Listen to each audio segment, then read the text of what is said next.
Hello. Good morning, everyone. Hello. Good morning, madam. Good morning, Good madam. morning. Okay, I'll give more 2 minutes to join other people. So we will wait for 2 minutes.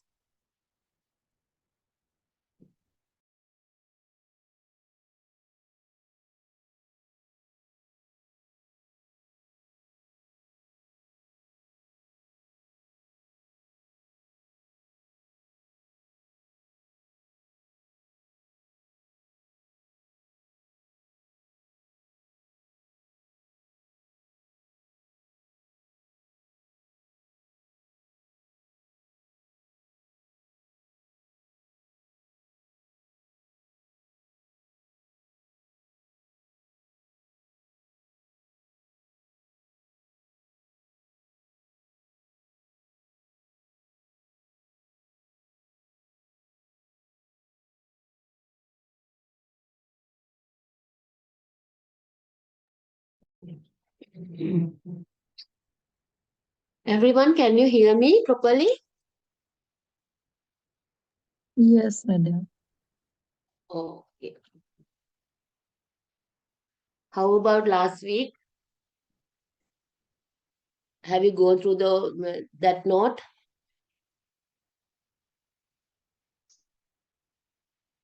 And this time, I will not try to ask any question while doing this presentation because I came to know that some students are joining while doing their duty. Because of that, I will not ask cross question. But the thing is, if you have any problem, please put some raise hand mark to chat box.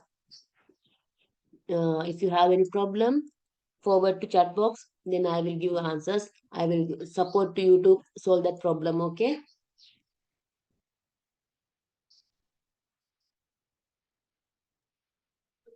Okay, ma'am.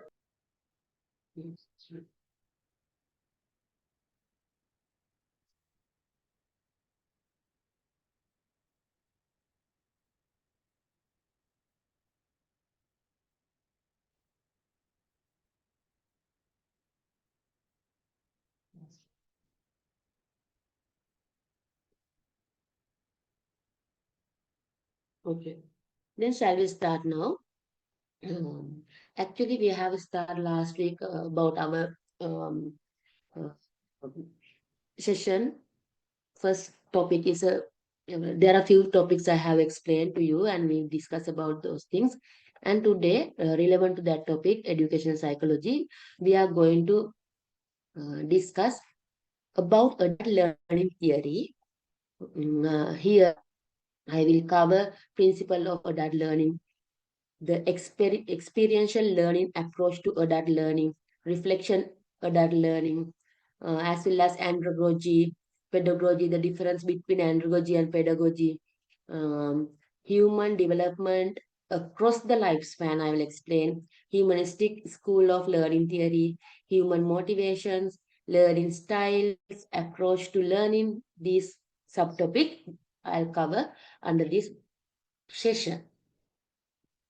Okay, let's go to next slide.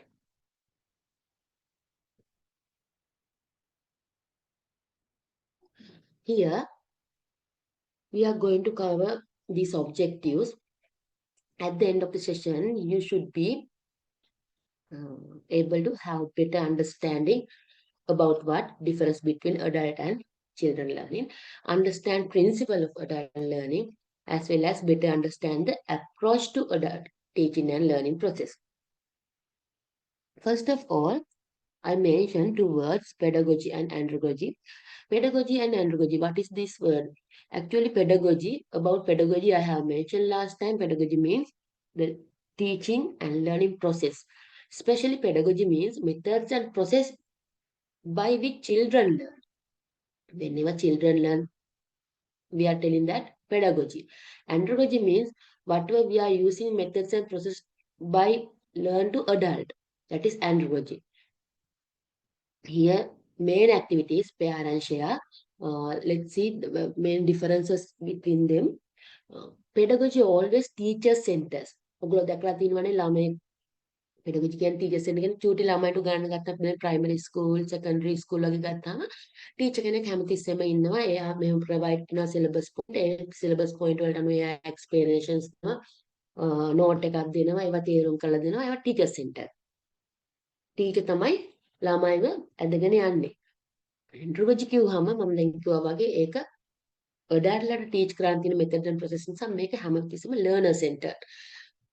දැන් ඔයගොල්ලෝ දැන් ද්විතීක අධ්‍යාපනය ලැබපු අයනෝ හැමෝම දැන් ඔයගොල්ලෝ දන්නවා university හෝ NTS හෝ එහෙම ගියාම ඕගලන්ට හම්බෙන්නේ ස්පූන් ෆීඩින් වගේ දේවල්. ඕගලන්ට කරන්න තියෙන්නේ ඕගලන්ට assessment දෙනවා, assignment දෙනවා. ඕගලන්ට the way you have to think, the way you have to do ඒගොල්ලෝ කියනවා. ඊට පස්සේ ඕගොල්ලෝ ඒක කරන්න ඕනේ. So in that case, whenever you are facing some problem, some obstacle, then you have to find solution and you have to ask about those things from your teachers. Then you will learn by questioning, by experiencing. That's why andragogy always tell him learner centered. Second point, pedagogy always subject relevant, subject centered. There are few subjects according to periods. Teachers will come and they will do subject matters. In andragogy, sir, I told already, problem, task centered. Next one, no prior experience in pedagogy.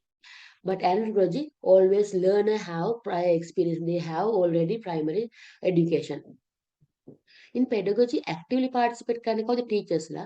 In andragogy, learners as well as teachers, everyone participate, giving their opinion, giving their experience and share and pair. In pedagogy, motivated by external pressure. Always we have to put some external pressure to children to motivate them to success in their subject matters. We have to put extra pressure. But in andragogy, like you people, you have to find some courses, you have to find some places, you have to find some subject relevant things.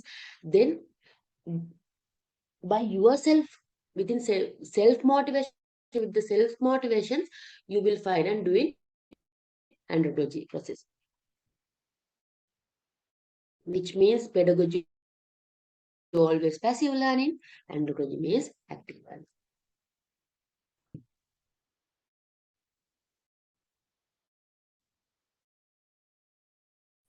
This is the difference, especially pedagogy and andragogy. One teacher is there from teachers,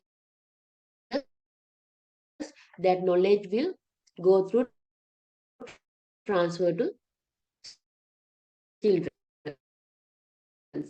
In andragogy, not like that, everyone like colleagues, but in the education level, one hierarchy person will be there, like a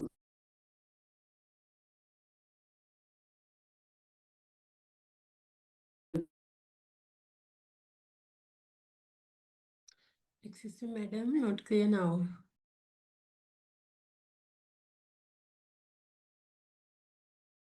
are also having the learners already education, but they want further more specific area. Then they always try, and then hierarchy person always try a process in andragogy or way of thinking or doing. Teaching means learner's behavior by understanding and skills. He is the one who pioneer field of this adult learning. Here in adult learning, given some domains, especially it's a cognitive knowledge, and second one behavior psychomotor. That's mean practical application always here we are using skills, and this one effective and beliefs. That's mean in adult learning especially. Next one, learning styles. These things just simply I mentioned, but in future slides you can understand, because I will explain deeply. Here only briefly I have mentioned learning styles. There are 3 special learning style and more 7 styles also there. We will explain, we will discuss about those things in deep knowledge in future slides. Here, visual, especially visual styles. Visuals means looking, seeing. We are by seeing something we are going to learn, and auditory by listening we are learning something, and reading and writing, and kinesthetic all together. will come visual, auditory, reading, writing, all those things. The thing is, whenever we are trying to learn something by visual, 10% will be retained in brain. In auditory, 30 to 40. In auditory, actually visual and auditory both will come together. And when it comes kinesthetic, visual, auditory, kinesthetic, all those things together we are using for learn. That time 90% retain. That's always we are telling no. And we experience now whenever we are learning something, we are seeing something, if we make our own notes, then there are three, this style will come together. Like visualizing, auditory, reading and writing. That's mean all things together. Then ඒ වෙලාවට අපිට ඔක්කොම මතක හිටිනවනේ හොඳට නිකන් බලන් හිටියට විතරක් මදි අහන් හිටියට විතරක් මදි අපිම හදාගත්ත නෝට් එකකින් අපි මේක පාඩම් කරලා අපි මේක ප්‍රැක්ටිස් කරාම මතක හිටින ප්‍රමාණය වැඩි. මෙන්න මේ වගේ learning styles ඉස්සරහට අපි කතා කරමු. Here 4 methods of adult learning. There are special 4 methods, especially I mentioned here now, visually, auditory, read and writing, hands-on. Hands-on means practice, workshops, practice, experience කරමින් ඉගෙන ගන්න එක hands-on කියලා කියනවා. Principles of adult learning. Here 4 principles I have mentioned more than this. Again and again I will mention more principles relevant to adult learning. Here, first one, self-directed learning. Self-directed learning means takes responsibility for their learning. Exercise control over learning process and evaluation. Form goals and identify resource. Self-motivate. Actually here, by yourself, you have to form goals, what you have to achieve, and you have to identify what you have already resource and what you have to add as a resource. Then by self-motivation, you are going through your learning process. That is self-directed learning. Next one, teacher, facilitator, supporting guide. Here, another principle is teacher. Teacher or guide or your facilitator. Transformational learning. That's mean from teacher to learner to students, that knowledge will be shift. That is transformation learning. Principal, actually teacher, supporting guide, supporting principal. Next one, experiential learning. Here have real world past experience, respect and value, share with peers. Actually experience learning means by doing something you are getting an experience. Depend on that experience you will learn something. Next one, project task based learning. Here also learn by doing. Transfer of learning to practice, interpretation and application. Actually whenever you learn some theory or some fact, then you want to implement that one by doing project or by doing task, by completing your task. Then you will apply your knowledge on that. After that you interpret your knowledge on that task. Then you then you will learn something. This principle is task based learning principle. Here I have given one diagram.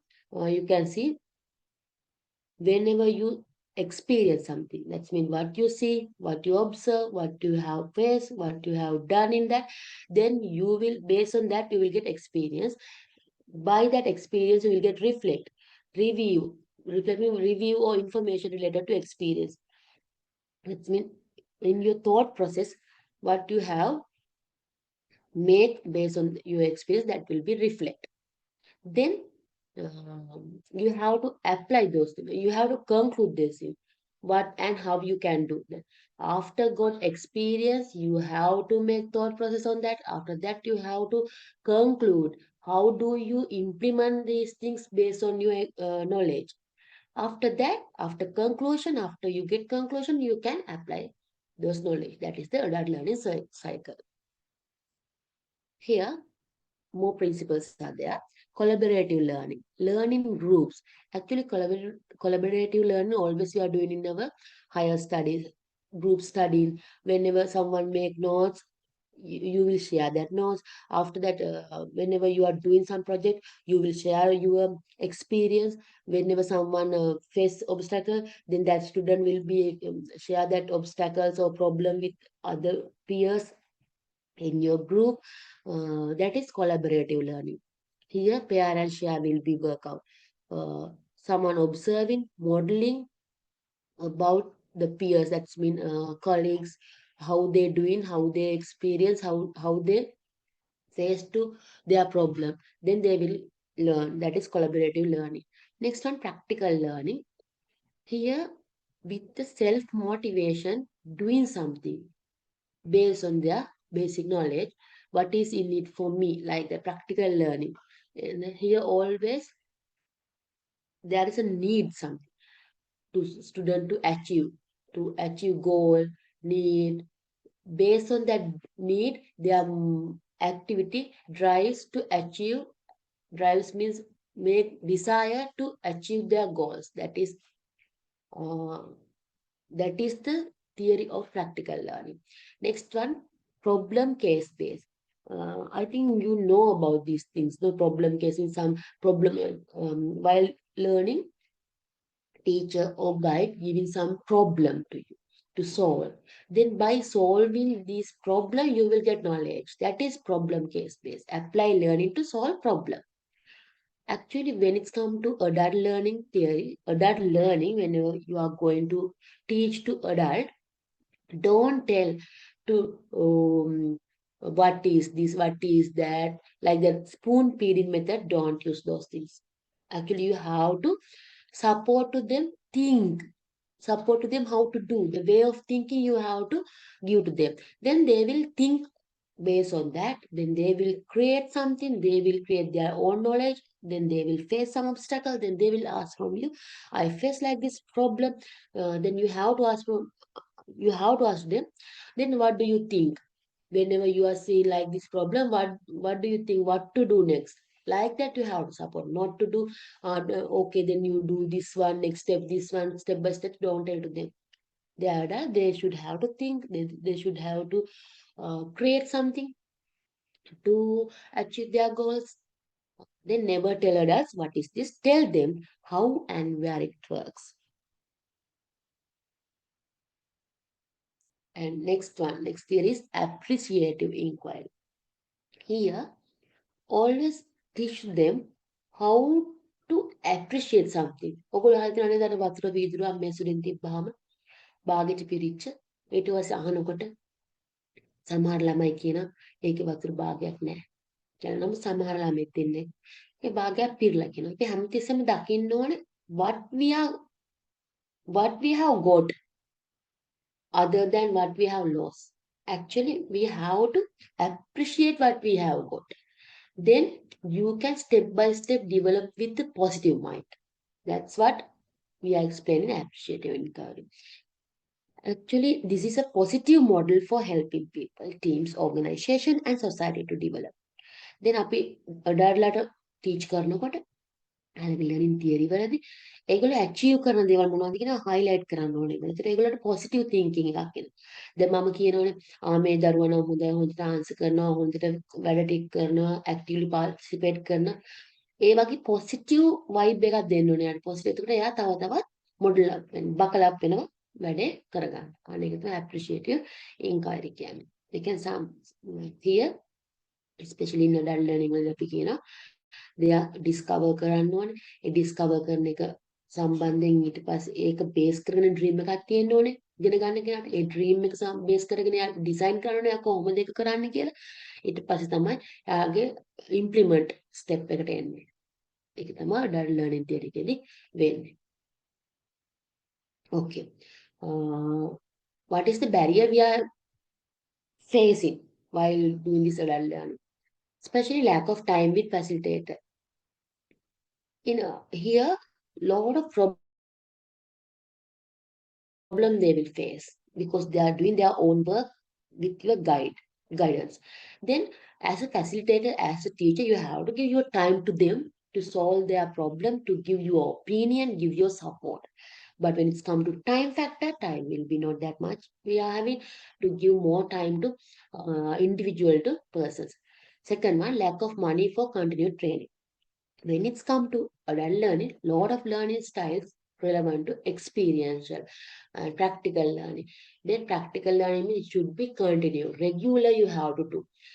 Then regular you are doing something, regular you are training means it will be cost some amount. It will be money valuable. Then lack of money we are facing, that also one barrier. Third one, lack of confidence and interest. Actually, if it is long process, your learning process, when it's come to long process, in middle of that process, you will get bored. You will get lack of confidence and losing interest. Likewise now, whenever you are starting, ඔගොල්ලෝ පටන් ගන්නකොට මේ course එක වුණත් ඕගොල්ලෝම motivate වෙලා ඕගොල්ලෝ මේක කරන්න ඕනේ, අපි මේක කරගන්න ඕනේ, අපි ප්‍රොමෝෂන් වලට යන්න ඕනේ, අපි ඩෙවලොප් වෙන්න ඕනේ, අපි ලෙවල් අප් වෙන්න ඕනේ කියලා හිතලා හරි මොනවාන්දෙන් පටන් ගන්නත් වැඩේ කරගෙන යනකොට ටිකක් තේරෙන අඩු වෙනකොට එහෙම එතන අපිට මොකද වෙන්නේ? කොන්ෆිඩන්ස් එක අඩු වෙනවා. අපෝ ඒ මැඩම් ප්‍රශ්න අහන එපා වෙනවා. ඒ කියලා ඒ වගේ ඒවා වෙනවනේ, කොන්ෆිඩන්ස් අඩු වෙනවා, ඉන්ට්‍රස්ට් එක අඩු වෙනවා. ඉතින් ඒ එන එකත් එක බැරියර් එකක් තමයි. නමුත් අපි දැනගන්න ඕනේ අපේ ගෝල් එක ඇචීව් කරන්න නම් අපි මේ process එකේ ඉන්න ඕනේ. මේක කන්ටිනියුස්ලි කරගන්න ඕනේ. එතකොට ඒක self motivation එක ඔයා මොටිවේටඩ් කරගන්න ඕනේ day by day. එතකොට ඔයාගේ මේ lack of confidence and interest කියන බැරියර් එක ඔයාට අයින් කරගන්න පුළුවන්. ඊළඟ තමයි red tapism. එහෙම නැත්නම් authority position කියන්නේ අපි. ඒ කියන්නේ ඒකට මම හොඳ ඔයගලන්ට එක්ස්ප්ලেইন කරන්න. දැන් හිතන්නකෝ ඔයගොල්ලෝ දැන් හෙල්ත් සෙක්ටර් ඔයගොල්ලෝ නර්සස්ලා නම් ඔයගොල්ලෝ දැන් ඕනේ වුණාම බෝඩ් එකට ඔයගොල්ලෝ ඒක ගියා ගත්තා වෙන්න බෑනේ ස්ටෝර් එකේ. එහෙම බෑ. ඔයගොල්ලන්ට ඒක ලියුම් ලියන්න ඕනේ, ඉල්ලීම් ලිපියක් ඕනේ, කොහොම ඩොකියුමන්ටේෂන් වර්ක්ස් තියෙනවා, අප්‍රූවල් වර්ක්ස් තියෙනවා, ගොඩාක් ඕඩර් එකක් තියෙනවා. මෙන්න මේ ඔතොරිටි පොසිෂන් වලින් ඕඩර් එකකින් වැඩක් වෙන එකට තමයි අපි කියන්නේ රෙඩ් ටැපිසම්ස් කියලා. එතකොට දැන් සමහරට අපිට ඕනේ අද හවස නම් ඒක අප්‍රූවල් හම්බෙලා ඔක්කොම දවස් 3ක් විතර වෙනවා. එතකොට ලෙඩා මලත් බඩ සුද්ධයි කියන තමයි වෙන්නේ. ඒ කියන්නේ මොකද වෙන්නේ? අපිට අවශ්‍ය දේ ගන්නකොට ලියුම් ලියලා අප්‍රූවල් අරන් ඔක්කොම වෙද්දි වැඩේ කෙරලා ඉවරයි. ලෙඩාට ඕන අවශ්‍යතාවය වෙන්නේ නැහැ. බෝඩ් එකට ඕන දේ වෙන්න වෙලා ගියා. එතකොට මොකද වෙන්නේ අපිට ඒක එපා වෙනවා. ඒක එක බැරියර් එකක්. ප්‍රොජෙක්ට් එකක් කරන්න ගියාම වෙන. ඒක තමයි රෙඩ් ටැපිසම් කියන්නේ. ඊළඟට inability to practice what is learned. This one means actually by as theory, lot of things we can learn, but when it's come to implement steps, it will be so difficult to implement. When it's practice, when it's come to practice, it will be difficult. That also barrier. That's why I'm always telling whenever you are doing something, you will face a lot of obstacles. Then you have to think, you have to share with your group, you have to share with your guide, and you have to ask some opinion from them. Then you can solve that obstacle, solve that problem. Then you can go through a learning process. Okay. In this adult learning, what is the role of teacher? ඔගොල්ලෝ දැන් teacher කෙනෙක් වෙනවා යන්නේ adult learning ගැන දැනගෙන දැන් adult කෙනෙකුට teach කරද්දි මොනවද ඔයාගේ role එක? Then you will become automatically facilitator. They are facilitator. Whatever they want as a guide, as a teacher, you have to give facilities to them, to buckle up them, to improve their knowledge. The way they are thinking, you have to mold it. Then they will go through your opinion, your advice. Then they will be creators in their field. Then you have to be a facilitator and be available. Always you have to be available. That's why I told as a barrier it will come lack of time because we have to be available for them. Always I'm telling no, whenever you have any question, you have problem, please send through WhatsApp. Type in your chat box, then I will give answer. Like that, you have to be available to your learners. Next one, define objective. Before starting this session, I told this objective we have to go through. We have to achieve this objective. We have to fulfill this objective. Like that, you have to define objective whenever you are going to teach adult. And make short, appealing lecture according to needs. Based on that lecture, you have to identify which needs you have to fulfill of your learners. Then you have to make some notes, make some activities to fulfill their needs. And more interactive, like I'm asking cross questions and doing some activity, giving some assignment, then it will be interactive. Then if I am doing some doing my lectures like second language like English, Tamil or something, then I have to go through mother tongue, like සිංහලෙකුත් මම පොඩක් explain කරනවා. දැන් ඒක එතකොට interaction එක වැඩි වෙනවා. ඒ වගේම good listener කෙනෙක් වෙන්නත් ඕනේ. ටීචර් කෙනෙක් වුණාම මොනවද ඔයගොල්ලන්ට දැනගෙන ප්‍රශ්න ඔයගොල්ලෝ මොනවද අහන්නේ කියන එකට good listener කෙනෙකුත් වෙන්න ඕනේ adult learning process එකේදී teacher. ඒ වගේම establish rapport with learners. Rapport means interrelationship with the students and learners. මේක maintain කරන්න ඕනේ හොඳට. ඒ වගේම take breaks if long. If you are doing long session of lecture, you have to give some breaks to fresh up to learners as well as to you. Appropriate levels of difficulty.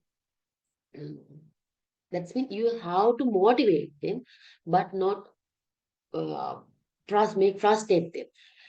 Group discussion, you have to create group discussion, simple language, using simple language, as a motivation, give words, recognition, acknowledge, and feedback to them.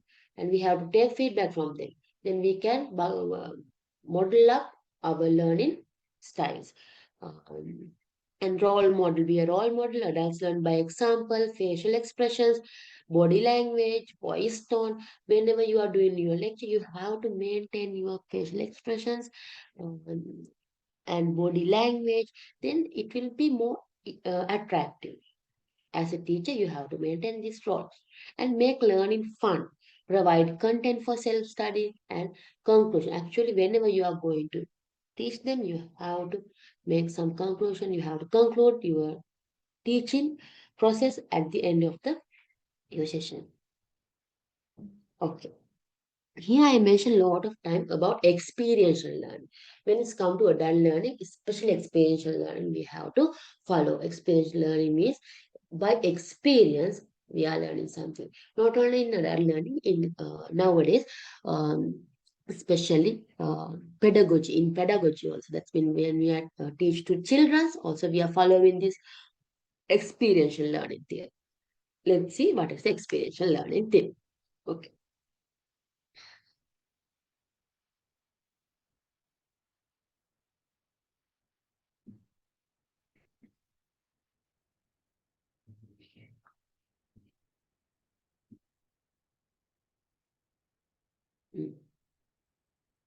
Here, Edgar Dales, who's one of the pioneer person, giving example, trying to explain about experience learning. Uh, he has already invent and give this cone of experience. This cone will go through from top to bottom.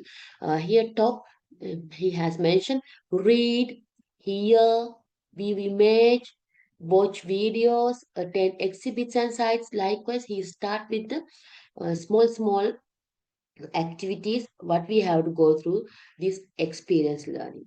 Then at the end of this cone, it will be more broad, more practical to get some knowledge in your field. Like watch a demonstration. As a teacher, you have to show some demonstration about your learning subject, about your learning lectures, learning process.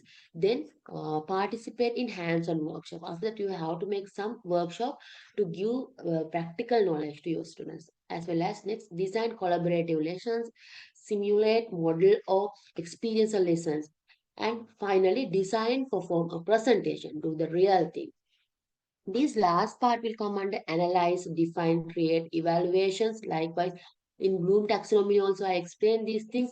Likewise, at the end of this call, student will be able to do own analyze, own define definitions and create something to evaluate their knowledge, their lectures. Likewise, you have to go through this Edgar Dale's cone of experience. Here, introduction. What is the introduction of experiential learning? It is a well-known model in education, training, facilitation, and organizational development.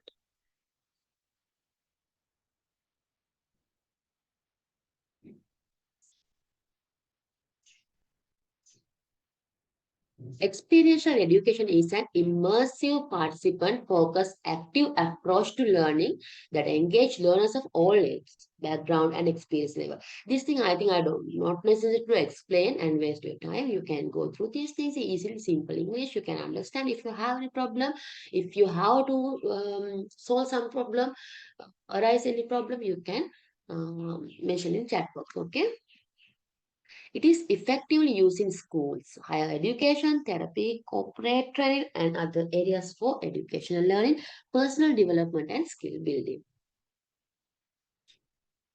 Actually, according to the Association for Experiential Education, experiential learning can be summed up in the phrase challenge and experience followed by reflection and application learning and growth. Actually, by experience something, you can get knowledge from that experience. By that knowledge, you can get some, you can make some thought process based on that one, depend on that knowledge.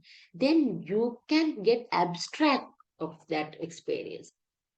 Based on that summary, based on that extract knowledge, you can implement that one in your new project, your new activity, you can implement. Then you will get learning process. You will learn something by doing something, by experiencing something. That is what experiential learning. The concept of experiential learning was first explored by John Dewey, Kurt Hahn, and Jean Piaget. Jean Piaget, you heard about him. He is one who most pioneered in this education psychology. I have explained about him, about his history in the last session.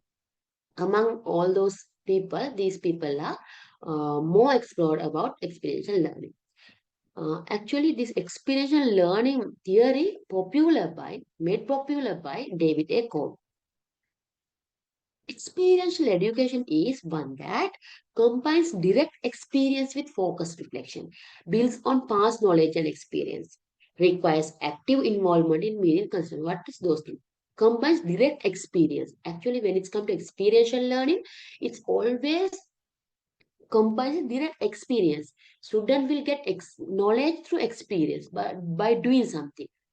This knowledge builds on past knowledge and experience. You have some knowledge about past by experience something, then you have knowledge based on that past experience and requires active involvement. In when it's come to experiential learning theory, student will get knowledge by actively participation. Can be course focus or in class, community focus or work focus. Especially this is work focus learning theory. Here I mentioned some history.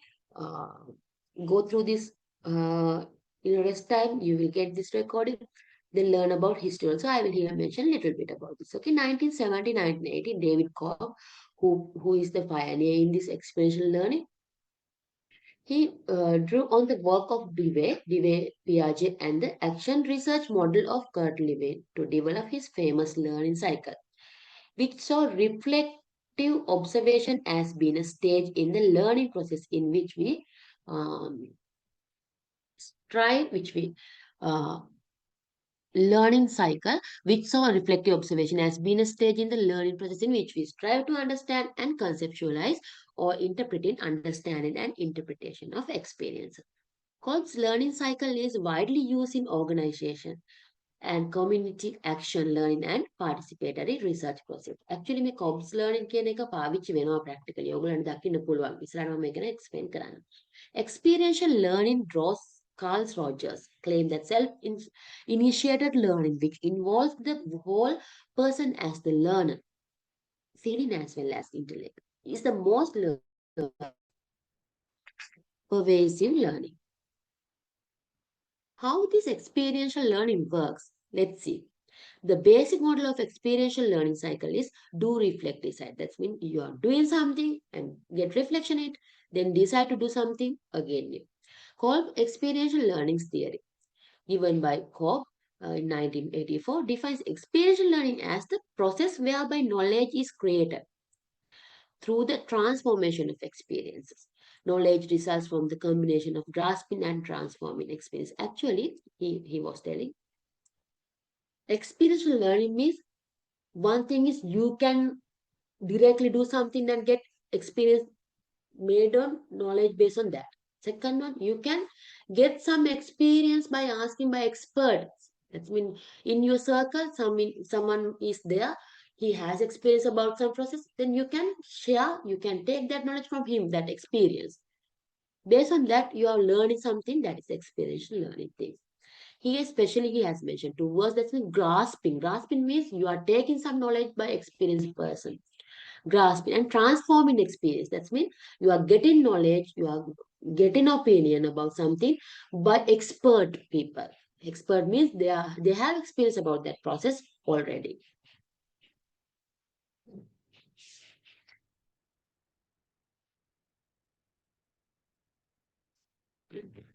Okay, here Cobb's experiential learning theory presents a cycle of 4 elements. What are those elements? Concrete experience, reflective observations, abstract conceptualization, active experimentation. These 4 I will explain one by one in next slides. Okay, as well as he has mentioned already, Cobb already described 2 different ways to how to grasp in experience. What are those 2? Concrete experience and abstract conceptualization. He also identified 2 ways to how to transform experience. Reflective observation and active experimentation. First of all, we will discuss about concrete experience, which is he has given as a way of grasping experience. Concrete experience means by doing something you are getting experience directly. Abstract conceptualization means based on your experience, you made some knowledge by your own self. That's when you have summary about your experience, abstract about your experience. Based on that abstract summary, you are creating some concept. You have some concept about that experience. That is abstract conceptualization. Next one, the way of transforming experience. That's when we are getting some experience, knowledge about some experience from the expert. Based on that experience, first one, reflective observations. And second one, active experimentation. What are those things? Here, first one, concrete experience. What is the concrete experience? So describes the hands-on experience. That's when you are doing yourself. Then you will get learn. You will learn something from that. It's here that we try new things, face problems, and step out of our comfort zone. Whenever we are facing some problems or obstacles, means at that time we are step out from our comfort zone. But we are learning something of that, because how to face that, how to solve that life. Okay, this experience could be anything in our personal, maybe professional lives. It's through experience that we get to learn from our success or failure. Then by solving that problem, by facing that problem, success maybe. But by failing also, you learn something. Why I fail here? What happened to my process? How do I achieve next time this problem, this obstacle? Then you learn something. That is concrete experience. Next one, the way he told to grasp experience, abstract conceptualization. Once we have identified and understand defining characteristic of an experience, we can decide on what we can do differently next time. That means based on your experiential knowledge, you are making some theory, making some summary in your own brain, own cognitive level. Then you will realize what I can do whenever I am implement this knowledge. What can I avoid to achieve this one? That is abstract conceptualization. Actually, this is a type of planning and brainstorming steps for success. To get success, to achieve your goals, It's a brainstorming. You're trying, you're planning something in your brain based on your observation, based on your abstract knowledge. Next two, Cobbs mentioned to how transforming experience. First one, reflective observation.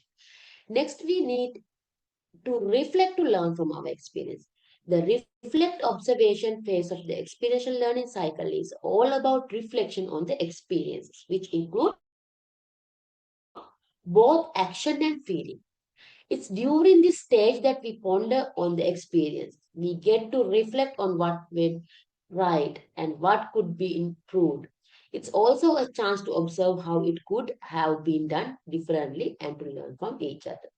Active experimentation means the active experimentation phase of the learning cycle is where we get to experiment with our ideas. It's time to put our plan of action. That's actually active experiment means this is the steps, this is the time to implement your things. That means you get knowledge, you are experiencing by seeing something, by asking from expert, you got experience. Okay. After that, you are thinking about those process in your brain. That's a brainstorming, your plan and doing something. When it's come to reflective observation means by all those things, you are thinking what is the con, what is the pros, that means what will be happen if I do this way, then I have to change my plan to success like this. Then when it's come to active experimentation, after all this planning, plotting, you are going to do this. You are going to implement this. That is the active experimentation. I will explain with the example these two. Okay, in next slide. Here, here are two examples. පළවෙනි example එක බලමු. ඔන්න අපි bike එකක් අපිට කලින් පැදලා නැහැ. අද තමයි බයික් එකක් පදින්න යන්නේ ඉස්සෙල්ලාම. First, what we are going through reflective observation. That's mean thinking about riding and watching another person. අපි හිතනවා බයික් එකක් පදිනවා අපි කියලා. සහ අපි බලන් ඉන්නවා කොහොමද ඒක පදින්නේ මිනිස්සෙක් කියලා. ඒකත් කියනවා reflective observation. Next one, abstract conceptualization. Understanding the theory and having a clear grasp of the biking concept. අපි දැන් දැක්කනේ කෙනෙක් පදිනට අපි තේරුම් ගන්නවා මේක මේ පදින්නේ මෙහෙමයි. සහ අපි හරියටම බලාගන්න මේ මෙහෙම කරකවන්න ඕනේ කරකවද්දී මේ සයිකල් එකේ චේන් එක යනවා. ඒ වගේම අපි හැන්ඩල් එක මේ විදිහට හසුරවන්න ඕනේ. හැන්ඩ් එක හරවනකොට තමයි මේ පැත්තට හැරෙන්නේ මේ පැත්තට හැරෙන්නේ බ්‍රේක් කියලා සිස්ටම් එකක් තියෙනවා. ඒක අපිට නවත්ත ගන්න පුළුවන්. අන්න ඒවා abstract conceptualization. Most important thing, we are summarizing in our brain. Next one, expert concrete experience. When it's come to experience, we have to ask some point from the experienced person. That's the expert person. Maybe our elder sisters, brothers, or mother and father, or our colleagues. We are receiving practical tips from them. How to suddenly break it out. How to stop it out. Like that, we have to ask some tips from them. When it's going to so fast, how do we slow down? Like that, we have to take some tips from them. Next one, active experimentation. That's been implement stage. Then you have to take bike and you have to start riding it. That is the active experimentation. Likewise, you have to go through these 4 steps to learn how to ride a bicycle. Next example, learning to coach. Now you are going to be a coach. Then before you are going to be a coach, you have to go through this 2 grasping steps and 2 experience transforming steps. Let's see how it is. First one, concrete experience. Having a coach guide you in coaching someone else. ඉස්සෙල්ලා මොකද ඔයගොල්ලෝ කරන්න ඕනේ? එතකොට ඔයා coach කෙනෙක් කරනවා. ඔයා කරන්න ඕනේ ඔයාව guide කරපුවාම coach කෙනෙක් තෝරගන්න ඕනේ. ඒ වගේ මේ coach කෙනෙකුට guide කරගෙන ඉන්න කෙනෙක් වෙන්න ඕනේ. ඒතකොට තමයි එයාට experience එකක් තියෙනවා මුලින්. එයා coach කරනවා කෙනෙකුට. ඒතකොට ඒ experience එක තමයි ඔයා එයාගෙන් ගන්නෙ. ඒ guidance තමයි ඔයා එයාගෙන් ගන්නෙ. ඒකට කියනවා concrete experience. Second step, active experimentation. දැන් ඔයා coaching කරන්න ඔයාට ඉන්න students ලා learners ලා ටිකක්. එතකොට ඔයා මොකද කරන්නේ? Using your people, using your students, and their skills ඔයා අර ඉගෙන ගත්ත එක්ස්පර්ට් ගෙන් ගත්ත points ඔයාගේ own coaching styles එකක් build up කරගෙන implement කරන්න. ඒක තමයි active experimentation. ඔයාගේ coaching process එකේ ඔයා ඉගෙන ගත්තේ ඔයා ගත්ත experience, concrete experience එක ඔයා implement කරනවා. And reflective observation means observing how other people coach. While doing these things, you are observing another person also, how they are doing, how they are success in their process. Then you have, if there is a positive things we have to take from another, then you can develop, you can level up your process. That is reflective observation. Last one, abstract conceptualization. That's when by doing your process, by going through your process, you have to add more fact, more positive things by reading, by seeing video, by experiencing more video or reading, or by getting experience from expert. Day by day, you have to level up, and you have to identify what is your pros point, your cons points. That means what is your negative, which you have to avoid, what is your positive, which you have to more strength up. Then you can be a more powerful, more positive coach in your process. Okay. Now you know about experiential learning when it's come to grasp knowledge, when it's come to transfer experience, you know already. Now let's see what is the nature of this experiential learning. Nature. එතකොට මේ experiential learning කියන එක මොන වගේ එකක්ද එතකොට? දැන් මේ විද්‍යාවට ඉගෙන ගත්තනේ ඒක දෙයක් කරලා අපි අවබෝධ කරගන්නේ. ඒ වගේ මේකේ තියෙන nature එක මොකක්ද කියලා අපි බලමු one by one. First one, reflection on doing. දෙයක් කරමින් තමයි අවබෝධය ලබා ගන්න. ඒ වගේම pedagogical process, actually more than andragogy, this one better to pedagogy also. Pedagogy means we are going to teach to students who don't know about anything subject relevant. They don't have any knowledge. Always they are small children. That's when teacher-centered learning process. In here, pedagogical process, this experiential learning will be act main role, important role, as well as different from rote or didactic learning. Rote and didactic means අපි පුරුදු වෙලා ඉන්නෝනේ කටපාඩම් කරන්න. අපි කටපාඩම් කරනවා, theory එකක් දුන්නම කටපාඩම් කරනවා. අපි more than practical knowledge, more than understand, we are go through කටපාඩම්. කටපාඩම් කරනවා කියනවා ගිරවා මෙතඩ් කියලා අපි කියන්නේ. නමුත් අපිට අවබෝධයක් නැහැ ගැන. හැබැයි මෙන්න මේකෙන් වෙනස් මේ experiential learning කියන කටපාඩම් නෙමෙයි. ඔයා experience කරලා මොකක්ද කරන්න පුළුවන් මොකද කරන්න බැරි කියන එක අවබෝධ කරගෙන with understanding you are going through your process. Next one, a way of doing. කරන්න දෙයක් මේක. Review or reflection. And this one අපි කියන 27 වර්ෂයේ මේක සංවර්ධනය වන skills අපි කියන්නේ කුසලතා සංවර්ධනය කරගෙන යන අධ්‍යාපන ක්‍රමයක්. ඒ වගේම learner centered as well as teacher centered, also learner centered. Learner always trying to do something and understand. And approach to learning. Always approach to learning. Not to listening, not only to listening, to learn. Actively participate. Okay, what is the importance of experiential learning? Makes learning relatable to participants. Actually, here, learner always actively participate here. Participants build on what they already know and are provided with opportunities to make connection between new concepts and existing ones. Increases the effectiveness of learning. Participants engage in critical thinking, acquire problem-solving skills, and engage in decision-making. And always links theory to practice. That is most important thing in experience learning. We can learn theory from anywhere, but when it's come to practical knowledge, we have to go through that by practically. Then you can understand more than only learning theory. This is the important point of experiential learning. And increase participants' engagement by encouraging collaboration. Assist in memory retention. Actually, whenever you are doing something, your memory power will be increased. That means you will get more memory retention after complete your work, more than you are only reading theory.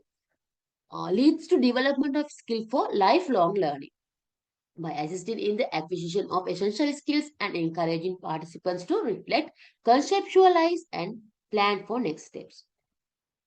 Okay, now we know about adult learning.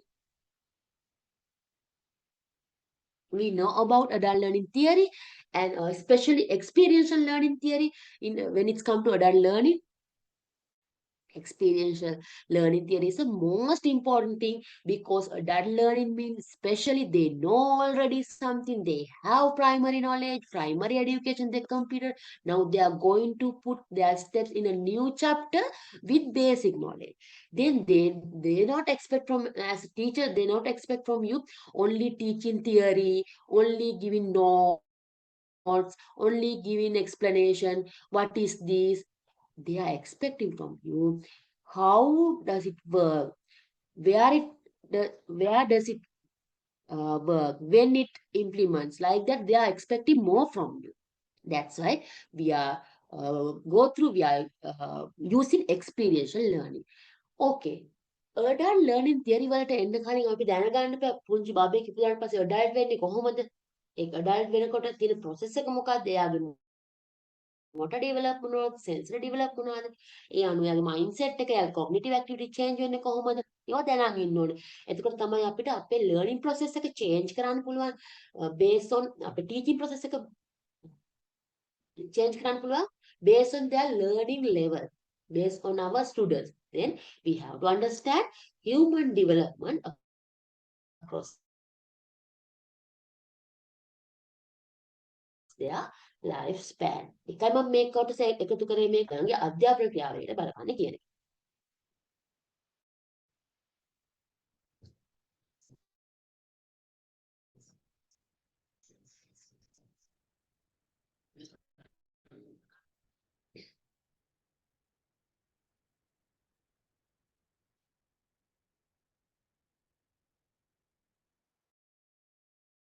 Okay. Here, these outcomes should be fulfilled. Okay. First, describe the development task of the infant. Next, discuss the following aspects of development. What are those? Motor development, development, language development, social development, those things we have to discuss under this. Concept of attachment, that is special word, attachment. Here, whenever child from the by their growing space from the born to adult, special thing this is attachment. Attachment with whom, with what will happen, we have to discuss. Okay. Analyze the following aspect of attachment. Phases of attachment, types of attachment, and factors. Finally, factors influencing attachment we have to discuss. Okay. As a health sector people, that's mean as a nurse, you know those things, you familiar with these things. Properly you know about the developmental milestones about babies. What is the motor skills? Motor skills means divided into two categories, gross motor skills and fine motor skills. Gross motor skills means large muscles movement. How do they move their hand? How do they step by step, that means creeping, crawling, standing up, walking, those things come under large muscle movements. And fine motor skills means small muscles movement. How do they touch something? How do they grab something? How do they sense by touching? How do they identify? Those things come under fine motor skills. How do they write in? Those things. Okay. Developmental milestones, we will go through this paragraph, this chart. Actually, major development milestone like lifts their head, sits alone, crawling, creeping, stands alone, walks. It will come with this age. When they are reached this age level, they will get that. So lifts head usually 2 to 3 months. Sits alone usually 6 to 8 months. Crawls and creeping 10 months, almost 10 months, 8 to 7 to 10 months, and stands alone. Whenever they are complete their 1 year age, 1 year old, they will try to stand alone. Walks almost 12 to 14 months. Actually, I have to specially mention here, we can mention like this age level, but every baby is not follow these things. Maybe they will move fast. That means within 5 to 6 months, they can start their crawling, creepy level milestones. Some babies will be a little bit like 10, 11 months they will take to start to crawling, creeping like that. It may be depend on their genetically, with their uh, atmosphere, with their surrounding people supporting, how do they support, based on that it will be changed. Developmental task of the infant under this one, next we will discuss about fine motor skills.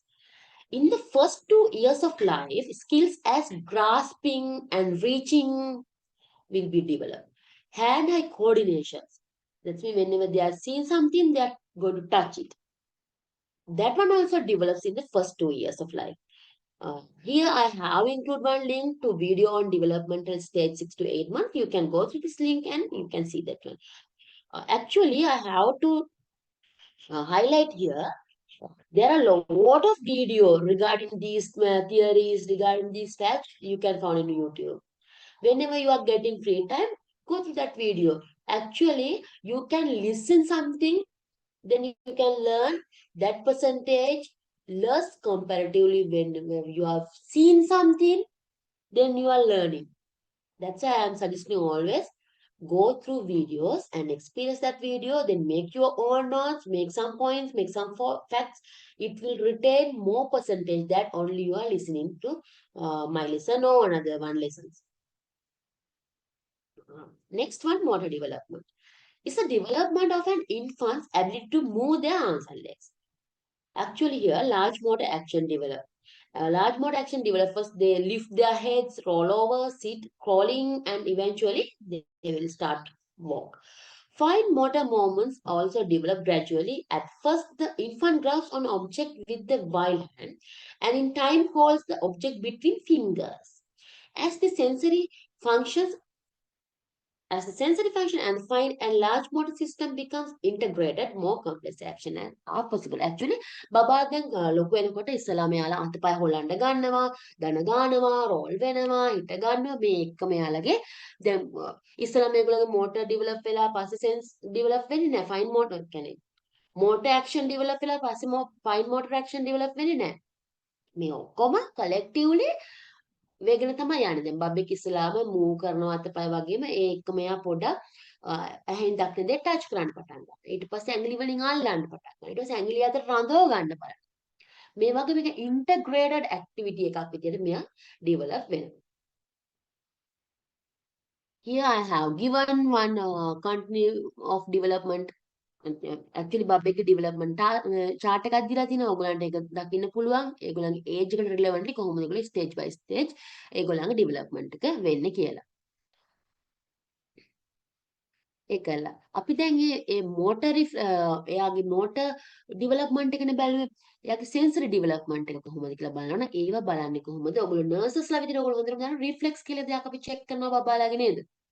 බබෙක් ඉපදිච්ච වෙලේ ඉඳන් මේ reflect check කරනවා. දැකලාද බේබිස්ගේ science, morale science ඒ වගේ ඒවා අපි ඉගොරේට reflex කියලා. Here I have given few reflexes like baby skin, blinking, grasping, moro, rooting reflex, stepping, sucking, swimming, and tonic neck. Likewise, there are a lot of reflexes. You have to go through everything you can experience by seeing your YouTube video. Here I will explain one or two to your knowledge. First one, motor reflex. Actually, you know that one, no? Whenever baby come to the doctor's hand, they are doing this reflex. You have seen already. මොකද අපි කරන්නේ බබාව අතට අරගෙන පොඩ්ඩක් බබාව චුට්ටක් hall කරලා 45 grade වගේ උඩට හෝල් කරලා ඉවරත් දෙකේ චුට්ටක් අතාරිනවා. අතාරිනවා කියන්නේ අත් දෙකටම ආපහු බබාව හෝල්ඩ් කරනවා. එතකොට ඒ ගැස්මත් එක්කම බබා මොකද කරන්නේ? එයාගේ අත් දෙක කකුල් දෙක දිගට ලං කර ගන්නවා. ඒකට අපි කියනවා මොරෝ සයින්ස් එක කියලා. ඒ රිෆ්ලෙක්සස් අපි චෙක් කරන්නේ එයාගේ සෙන්සරි ඩිවලොප් එක හරියට වෙනවද? සෙන්සරි ඩිවලොප් එක growth වෙනවද කියන එක බලන්න. ඒ වගේම සකෙන් රිෆ්ලෙක්ස් එක ඒක ඉපදිච්ච ගමන් අපි කරන එකනේ බබා අම්මට දෙන්න කලින් ડોක්ටර් මොකද කරන්නේ? ටච් කරනවා ඇඟිලි දෙකකින් විතර එයාගේ කටේ පැත්තකට. එතකොට එයා ඒ පැත්තට හැරිලා සක් කරන්න පටන් ගන්නවා. ඒක තමයි එයා ඒ බලන්නේ එයාගේ ඒවා වැඩ සෙන්සරි වැඩද කියලා බබා ෆීඩින් ප්‍රොසෙස් එකේ ඉස්සරහට යන්න. ඒ වගේ දේවල් තමයි අපි සෙන්සරි රිෆ්ලෙක්ස් වලින් මේ ඩිවලොප් වෙන්නේ. මේවට ඒජ් රිලෙවන්ට්ලි as example බැබිස්කි සයින් එක අපිට දකින්න පුළුවන් බබා මාස 8ක් 9ක් අවුරුද්දක් වෙනකම් විතරයි. ඊට පස්සේ බෙබිස්කි සයින් අපිට දකින්න වෙන්නේ නැහැ. ඊට පස්සේ බෙබිස්කි සයින් පොසිටිව් වෙනවා කියන්නේ ඒක සෙන්සරි ඩිවලොප්මන්ට් එකක් නෙමෙයි සෙන්සරි එකේ තියෙන ඇබ්ඩොමෙන්ටි එක. ඒ වගේ මේ හැම එකටම ඒජ් ලිමිට් එකක් තියෙනවා. ඒ ලිමිට් එකෙන් පස්සේ ඒක ඇබ්නෝමල් වෙන්න පුළුවන්. ඒ ලිමිට් එකේදී මේක පෙන්වන්න නැත්නම් ඒකත් ඇබ්නෝමල් වෙන්න පුළුවන්. යාගේ සෙන්සරි ඩිවලොප් අපි මෙෂර් කරගන්නේ within this age limit we have to go through this reflex, we have to test this reflex, then we can measure their sensory development. Okay, here primitive reflexes video.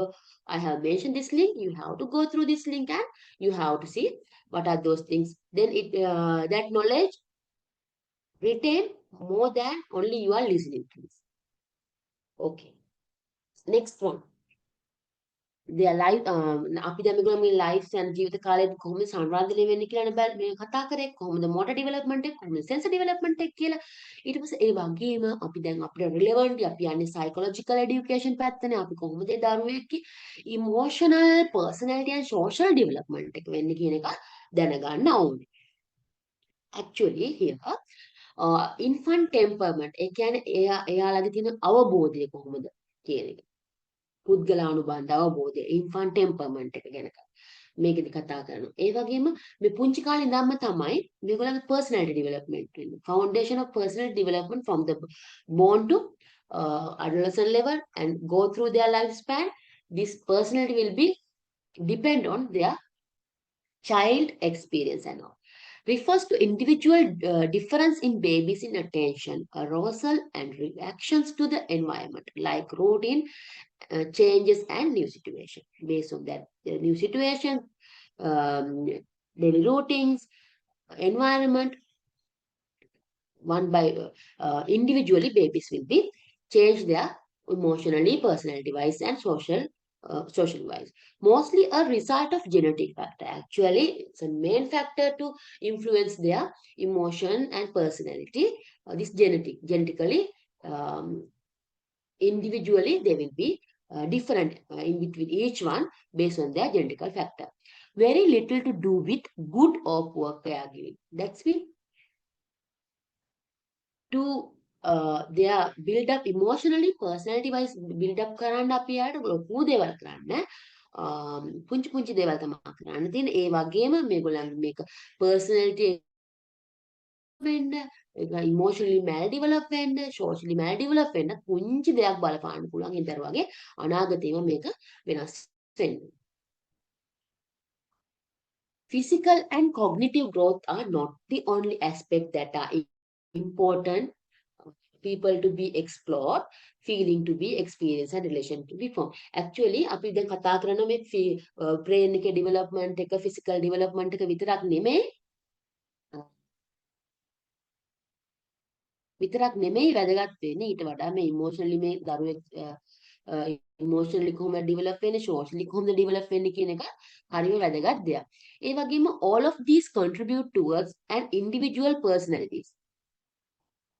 Actually, they can develop nicely motor wise and sensory wise, but the thing is when it's come to emotional, personality wise and social development, a personal development එකට ලොකු contribute එකක් emotionally personality development එකට මේ පුංචි කාලේ ඉඳන්ම මේ සංවර්ධන milestone වලින් දෙනවා. ඒ වගේම social interaction plays a central role in the individual's overall development. Emotional attachment කියන වචනේ ගැන මම ඉස්සරහට ගොඩක් කතා කරනවා. All babies are born with skills that help them survive. Everyone has their own skills. as a baby, while they are developing, they are using that skill to survive in this world. These skills help them interact and form relationship with others. The earliest relationship are the foundation for their social development. That's why I'm telling, whenever we are uh, we are guiding children, carefully, wisely we have to each things, because little thing may be create a disaster in their future. Their personality, maybe personality down babies we can create by doing little thing in their childhood. Attachment is a special bond that links that baby with the primary caregiver. Who's the primary caregiver in Sri Lanka usually? Amma. අම්මා ඊට පස්සේ ඉතින් ඊට පස්සේ ආච්චිමල පුංචිලා ඔයගොල්ලෝ තමයි primary කෑගිවර් කියන cycle එකේ ලංකාව ඇතුලේ ඉන්නේ. ඒකට මේගොල්ලෝ වැදගත් බොන්ඩ් එක. මේ ඇටැච්මන්ට් එක කියන එක දරුවෝ හදාගන්නේ මේ ප්‍රයිමරි කෑගිවර් එක්ක. ඒක වැදගත්ම ෆැක්ට් එකක් මේ දරුවෙක්ගේ ඩෙවලොප්මන්ට් මයිල්ස්ටෝන් වල. ඒ වගේම babies learn smile by the age of 6 weeks. බබේ අපි කියන හීනෙන් hina වෙනවා බබා චුටි කාලේ ඉඳන් hina වෙනවා කියලා. නමුත් බබෙක් caregiver කියන්නේ අම්මා අත්තම කර eye contact එක hina වෙන එක සාමාන්‍ය මාස 6 වෙනකොට ඒගොල්ලෝ පටන් අරගෙන ඉවරයි. ඒකෙන් ඒගොල්ලෝ රෙස්පොන්ස් කරන්නේ අම්මගේ ආදරේ අම්මා ළඟ ඉන්නවා කියන එක රැකවන්න දැනෙන තමයි ඒගොල්ලෝ hina වෙන්නේ. Before the age of 6, it is reflex reaction. අපි අර reflections එක්ක එන reactions තමයි තියෙන්නේ. Feeding plays a big part of the attachment relationship. සාමාන්‍යයෙන් ඕගොල්ලෝ මේ health system එකේ ඉන්න නිසා ඕගොල්ලෝ දන්නවා. feeding කරන එක attachment එක ගැන ඔයගොල්ලෝ කියලා දෙනවා අම්මලාට. ඒ කියන්නේ attachment එක හැදෙන්නේ බබාගේ ඒ අම්මා ඉන්න position එක අම්මා hold කරන්නේ කොහොමද? ඒවත් එක්ක තමයි මේ එක්කම අම්මගේ thought process එක අම්මා කොහොමද බබාට express කරන්නේ? එයාගේ facial expression මේ ඔක්කොම දරුවෙක්ගේ emotional wise development එකට personal development එකට සහ මේ attachment එක mother primary caregiver and baby attachment එක develop වෙන්න වැදගත් වෙනවා. Not just the feeding but the comfort and soothing touch of the mother that leads to attachment. මේවා නම් එක්ස්ප්ලেইন කරන්න දෙන්නේ මේ ඔයගොල්ලෝ දන්න දෙන්නේ බබාට ෆීඩ් කරන ගමන් එයාව කොහොමද අපි අත ගන්නෙ ඔළුව අත ගන්නෙ කකුල පිරිමදින්නේ මේවා බබාට අපි කම්ෆර්ට් ලෙවල් එකක් දෙනවා මේවත් එක තමයි මේ ඇටැච්මන්ට් එක බිල්ඩ් අප් වෙන්නේ. When babies are unable to rely on their caregivers, they might have difficulty trusting others. ඒ කියන්නේ මේකනේ දැන් බබාට පොඩි කාලේ මේ අම්මත් එක්ක තියෙන ඇටැච්මන්ට් එක ප්‍රයිමරි කෙයාගිවර් එක තියෙන ඇටැච්මන්ට් එක එයාට trustworthy වුනේ නැත්නම් එයාට එයා attention එක හම්බුනේ නැත්නම් බබාගේ signals අම්මා identify කරගත්තේ නැත්නම් ඔන්න එයාගේ ලොකු නවලට අපි දකින්න පුළුවන් එහෙම බබාලා develop වෙනකොට එයාට trust issues තියෙනවා ඒගොල්ලෝ trust කරන්නේ නැහැ කට්ටියව සහ ඒගොල්ලෝ easily break down වෙනවා mentally ඒක අපිට අඳුර ගන්න පුළුවන්. Babies also learn to cope with the facial expressions of ආයක හොඳටම දන්නවා අපි නේද අම්මා තාත්තා කරන ඒවා අක්කලා අයියලා කරන ඒවා නිසා බබාලා ඉගෙනගෙන එයාගේ facial expressions පවා ඒගොල්ලෝ develop කරගන්න. Okay, let's see factors that promote attachment and behavior. Attachment of behaviors. First one, mainly the mother's personality. අම්මා කොහොමද ඒ විදිහට තමයි බබා හැදෙන්නේ. ඒක නිසානේ අපි කියන්නේ අම්මව සතුටෙන් තියන්න ඕනේ කියලා අපි කියනවා. අපකට තමයි අම්මයි බබයි අතර තියෙන සම්බන්ධතාවය build up වෙන්නේ. Her general attitude towards children, the quality of the marital relationship, එයා හැමදාම ප්‍රශ්න වලට මුහුණ දෙනවා නම් husband support එක ගන්න නැත්නම් family matters වලට එයාට බෝධ කරනවා නම් ඒවා දරුවගේ behavior attachment behavior වලට බලපානවා. The attitude of her husband toward the child, what I told before 1 minute, okay, and her socio-economic situation, especially like our country, especially this one, effective attachment in between babies and mothers. Okay, I told you before, I will explain, I will give more importance to this attachment word. Attachment. There are 4 styles of attachment: secure attachment, avoidant attachment, ambivalent attachment, and disorganized attachment. You know, secure attachment means බබයි අම්මයි අතර හොඳ secure development එකක් තියෙනවා. බබයි අම්මයි අතර හොඳ bond එකක් තියෙනවා. බබා මේ secure attachment එක කරේ බබා පෙන්නන්නේ කොහොමද? එයා හරිම secure. එයා happy. එයාගේ milestone හොඳට කාලෙට වෙනවා. එයා හොඳ response කරනවා. ඒ වගේ ඇයි එහෙම වෙන්න හේතුව අම්මා හැමතිස්සෙම බබාගේ සිග්නල්ස් වලට බබාගේ සංඥා වලට අවධානයෙන් ඉන්නවා බබා ගැන බබාට ක්වික් රෙස්පොන්ස් එකක් දෙනවා අම්මගේ බබාගේ අතර කන්සිස්ටන්ට් බැඳීමක් තියෙනවා. එහෙම දරුවෝගේ මොනවද ෆුල්ෆිල් වෙන නීඩ්ස් ඒගොල්ලෝ විශ්වාස කරන්න පටන් ගන්නවා. එයාලා ළඟ ඉන්න අය, ආදරය කරන අය, ඒ වගේම එයාගේ අම්මා තාත්තව එයා වැඩිහිටියෙක් වෙනකොට ඒ හොඳ සංවර්ධිත මානසික මට්ටමක් ඇති වෙනවා. avoidant attachment කියන්නේ අම්මා අර තරම්ම බබා ගැන අවධානය නැහැ. නමුත් අවධානය දෙනවා. සමහරවිට මිස් වෙන අවධානය දෙන එක. එතකොට එහෙම වුණාම බබා අම්මත් එක්ක හරියටම engage නැති නිසා බබා මොකද වෙන්නේ? බබා emotionally distant. As well as subconsciously believes, not fully believes, subconsciously believe that her needs probably won't be met. ඒතර බබා දන්න බබාට ඕන දේවල් අම්මගෙන් වෙන්නත් ඉඩ තියෙනවා නොවෙන්නත් ඉඩ තියෙනවා කියන එක ඒ බබාට මොලේට යනවා.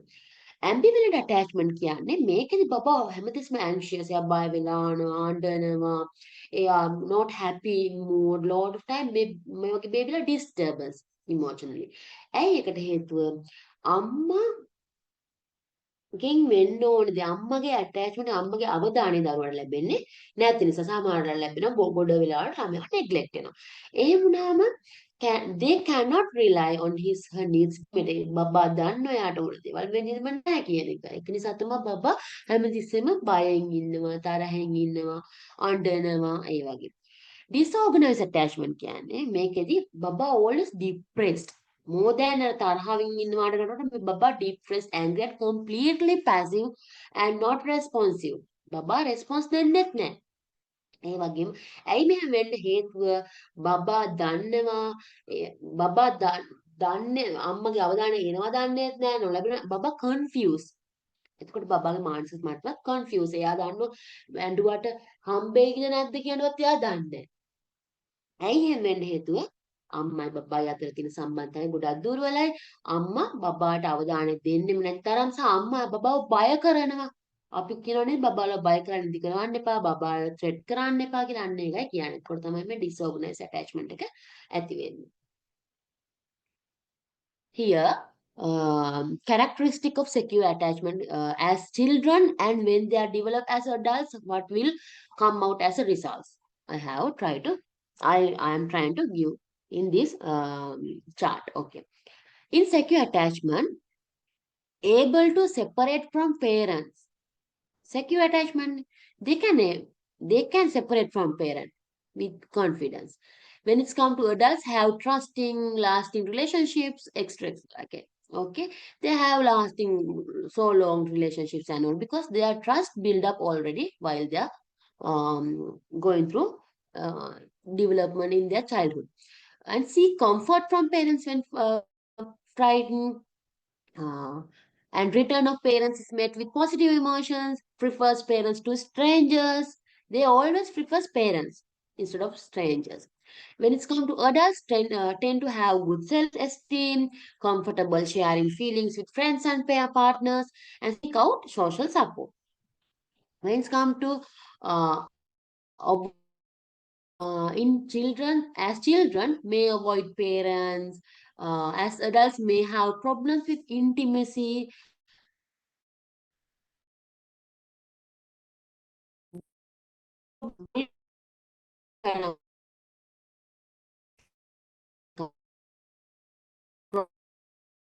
childhood, they are problem with the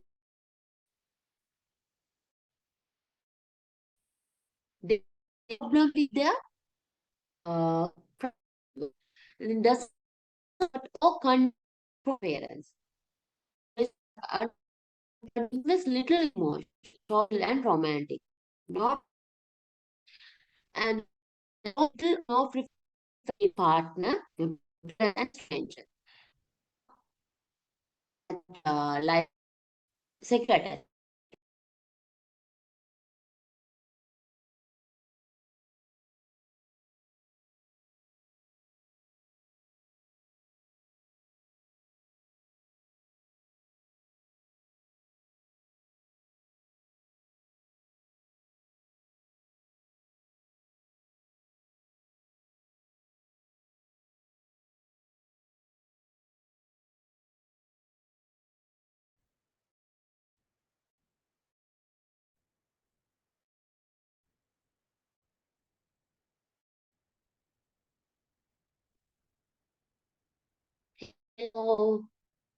කට්ටිය ඉන්නවද?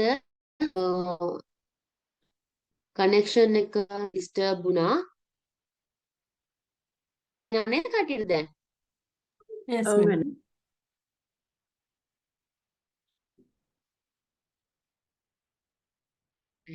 ස්ක්‍රීන් එක පේනවද?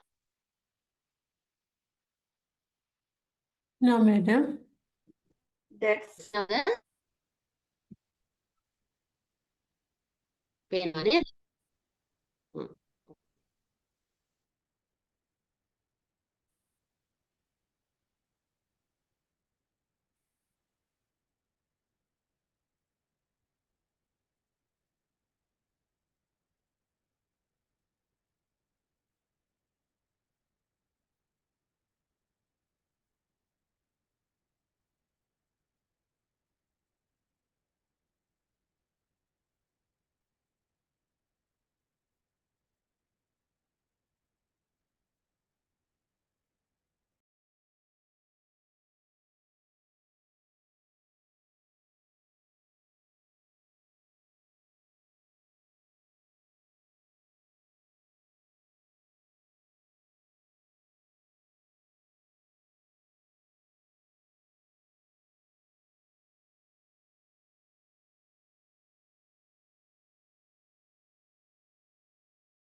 hello කට්ටියට ඇහෙනවද ස්ක්‍රීන් එක පේනවද Yes, madam. දැන් හරි. සෝරි විනාඩි 10ක් විතරම මම ගත්ත මේ කනෙක්ෂන් එක පොඩ්ඩක් අවුල් ගියා ඒක නිසා රෙස්ට් එකක් ගන්න නැතිනේ විනාඩි 10කනේ රෙස්ට් ඕනේ නැහැ නේ එහෙනම් කට්ටියට නෑ madam. let's start again now.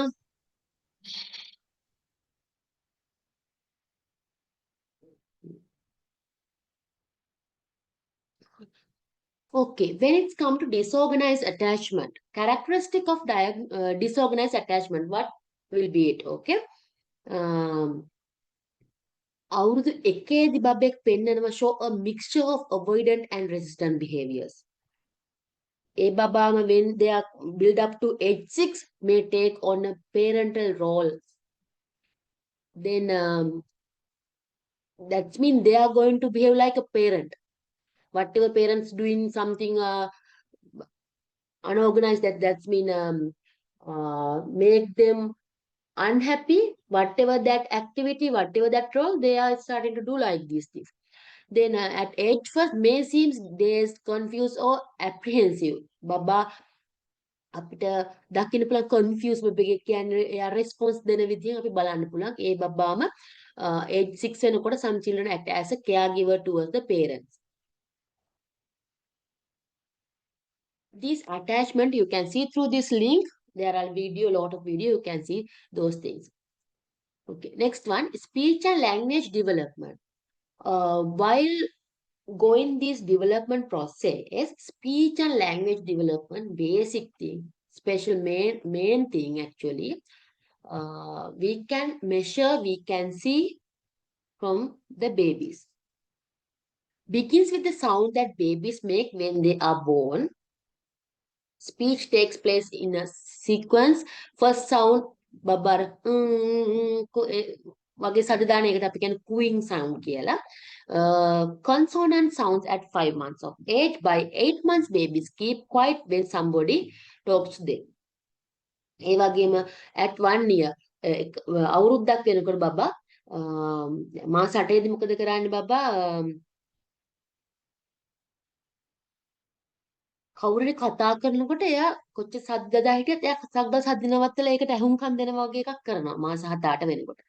ඒ වගේම අවුරුද්ද සමහරට අවුරුද්ද නෙවෙයි මාස 9-10 වෙද්දිම ළමයි වචනයක් දෙකක් කතා කරන්න ගන්නවා. නමුත් according to the theory it will be at full within the age limit of 1 year of age they can say words.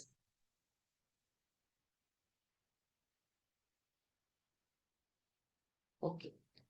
Now we know adult learning theory and we know about experiential learning theory. What is that one? What is the important character of experiential learning while we are doing when we are come to adult learning theory, and as well as we know how to become that's mean baby become adult. It's a long process which is including motor development as well as sensory development and their personalities, emotional development, everything we know. Based on that, we can plan our learning, teaching process. That is the important of to learn. This is a lifespan development level. If we know about lifespan development milestone and all, we can change our learning process, our teaching process based on that level, and we can identify, we can understand their mindset and their behavior based on their behavior, how they are reactive, and their understanding level. As a teacher, you can understand and you can change your method, teaching methods. That's why we learn this lifespan development. Okay. Then, furthermore, we are going to learn about more learning theory, learning approachment, and how we motivate students and adults. Adult student may be child student. How do we motivate them to get more knowledge and going through this learning process with the motivation we are going to learn now. Humanism also one of theory, learning theory, humanistic learning way. Humanism, we are calling like this word in this theory. Actually, who are the pioneers in main proponents Abraham Maslow was one of the first psychologists devoted to the development of a humanist approach to psychology. And as well as one of the most significant and influential minds in humanistic psychology was Carl Rogers. What are the key points of humanism? Humanism කියන එක ගත්තාම මේ කියන්නේ කොහොමද අපි කියන්නේ මානවවාදී ඉගැන්වීම් ක්‍රියාවලියකට යන්නේ කොහොමද කියලා තමයි කියවන්නේ කියන්න යන්නේ. ඒකෙදි key points තමයි self actualization, teacher as facilitator, and here effect more effect this one. ඒ කියන්නේ මේකෙදි teaching learning theory process එක අපිට මේ humanism theory එක පාවිච්චි කරනකොට ගොඩාක් effectable වෙනවා. ඒ වගේම මේ here focus on human freedom, dignity and potential. Humanistic role of the teacher act as facilitator of learning, enables and encourages students, enables learning through technology with new and innovative ways to teach, motivate students and focus on students in the classroom. Here that this motivates, like this word will come. I will explain this motivation. What is the motivation? What is the motive? What is the needs? What drives everything? I will explain. Okay. What is the humanistic role of the students? Learning is student-centered and individualized for each student. The main goal for students is to become self-actualized. Students are further motivated and able to learn according to specific needs through the use of technology. Humanistic learning theory always emphasizes the freedom and autonomy of learning. කියන්නේ humanistic learning theory එකේදී අවධාරණය කරනවා student නිදහස සිටීමේ හැකියාව සහ එයාව මානසිකව අපි කොහොමද මේන්ටේන් කරන්නේ අධ්‍යාපන ක්‍රමය ඉගෙනුම් ක්‍රියාවලිය තුල කියන්නේ. Here there are few principles regarding humanistic learning theory. I will go through these principles. First principle is student-centered learning. Student-centered learning. Students are encouraged to take control over their education. ඒතර මොකද වෙන්නේ? මේ දරුවා තමයි එයාගේ ඉගෙන ගන්න ක්‍රියාවලිය control කරන්නේ. එයා තමයි කොහොමද ඉගෙන ගන්නේ, කොච්චර ඉගෙන ගන්නවද, ඉගෙන ගන්න ක්‍රමවේද ඒවා ඔක්කොම එයා තීරණය කරනවා. ඒ සඳහා අපි ටීචර් කෙනෙක් විදිහට අපි encourage කරනවා. එයාට මඟ පෙන්වනවා. The idea of student-centered learning is an example of the humanistic learning theory in action. Second principle is encouraging engagement to inspire students to become self-motivated to learn. That means they are doing their self, but we have to encourage their self-motive. We have to build a self-motivation. As a student, he or she has self-motivation to learn. Students learn best when learning is personally significant.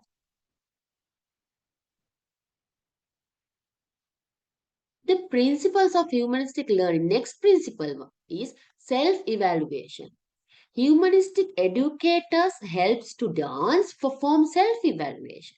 කියන්නේ teacher විදිහට ඔයා එයාට help කරනවා. එයාවම තමන්ම අගය කරගන්න. කියන්නේ තමන්ම තමන්ගේ මට්ටම තමන් කොතනද ඉන්නේ කියන එක අවබෝධ කරගන්න, evaluate කරගන්න. So they can see how students feel about their progress. එතකොට ටීචර් විදිහට ඔයාට තේරෙනවා එයාගේ evaluation එක පස්සේ එයා කොහොමද එයා ගැනම අවබෝධ කරගන්නේ. කොහොමද එයා ගැන හිතන්නේ. එයාගේ අධ්‍යාපන මට්ටම, එයාගේ ගැනුම් ක්‍රියාවලිය ඉන්න තැන ගැන එයා අවබෝධ කරගන්න කියන්නේ. මේකදී ඇත්තටම මේ humanistic learning theory එකේදී ටීචර් බලන්නේ එයා මොන එයා ග්‍රේඩ් එක කොහොමද, එයාගේ වෙනියා කවුද, ඒවා නෙමෙයි බලන්නේ. දරුවා අධ්‍යාපනය තුළ එයා සම්බන්ධයෙන් එයාට තියෙන අවබෝධය මොකක්ද කියන එක තමයි බලන්නේ. ඒක තමයි මොටිවේට් කරන්නේ. Fourth one, learning without threat. Again, අපි මෙතන තර්ජනය කරලා බබාව බය කරලා ගහලා දඬුවම් කියන්නේ අසීමාන්තික දඬුවම් දීලා එහෙම threaten පරිසරයක නෙමෙයි මෙයාට නිදහසේ හිතලා යාගේ වැඩ කර ගන්න දෙන එක තමයි humanistic learning theory කියන්නේ. The learning process is enhanced when students test their abilities, try new experience, or even when they make mistakes without experiencing any criticism. අපි ආව බුලි කරන්න. ඒ කියන්නේ අපි ආව ක්‍රිටිසයිස් කරන්නේ නැහැ. වැරදි. ඒ වැරදීම තුලින් එයාට ඉගෙන ගන්න දෙනවා. එයා කොහොමද ඊළඟ ස්ටෙප් එකේදී වැරද්ද හදාගන්නේ. Next principle is safe learning environment. Because humanistic learning focus on the entire student, they need to feel safe physically, mentally, and emotionally in order to be able to focus on learning. දරුවා හැමතිස්සෙම නිදහසින් මානසික සතුට. එයා දන්න වැරදුනොත් මට කියලා දෙනවා. වැරදුනොත් ඊළඟ ස්ටෙප් එක මම කොහොමද කරන්නේ කියලා මට ගයිඩ් කරනවා. මට හිතන්න පුළුවන් මම දඬුවම් කරන්න කියන සම්බන්ධයෙන් එයාට self confidence එකක් තියෙනවා. එතකොට ඒ atmosphere එකේ යා නිදහසේ සතුටින් ඉගෙන ගන්න. I mentioned about motivation. Motivation is main role. Motivation is main role in this humanism learning theory එකේදී. motivation එක. කියන්නේ අපි දරුවෙක් හැමතිස්සෙම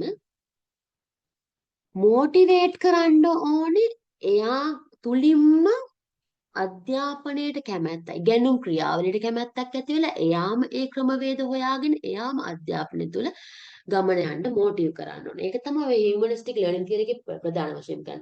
ඒකෙදී අපි කතා කරන මොනවද මොටිවේෂන්, ඊට පස්සේ මොටිවේෂන් කරන්නේ මොනවා හරහාද? ඒවා තමයි දැන් කතා කරන්න යන්නේ. මොටිවේෂන් වර්ග ඒවා කතා. ඔයගොල්ලන්ට රෙස්ට් එකක් ඕනේද නැහැ නේද? ඕනේද?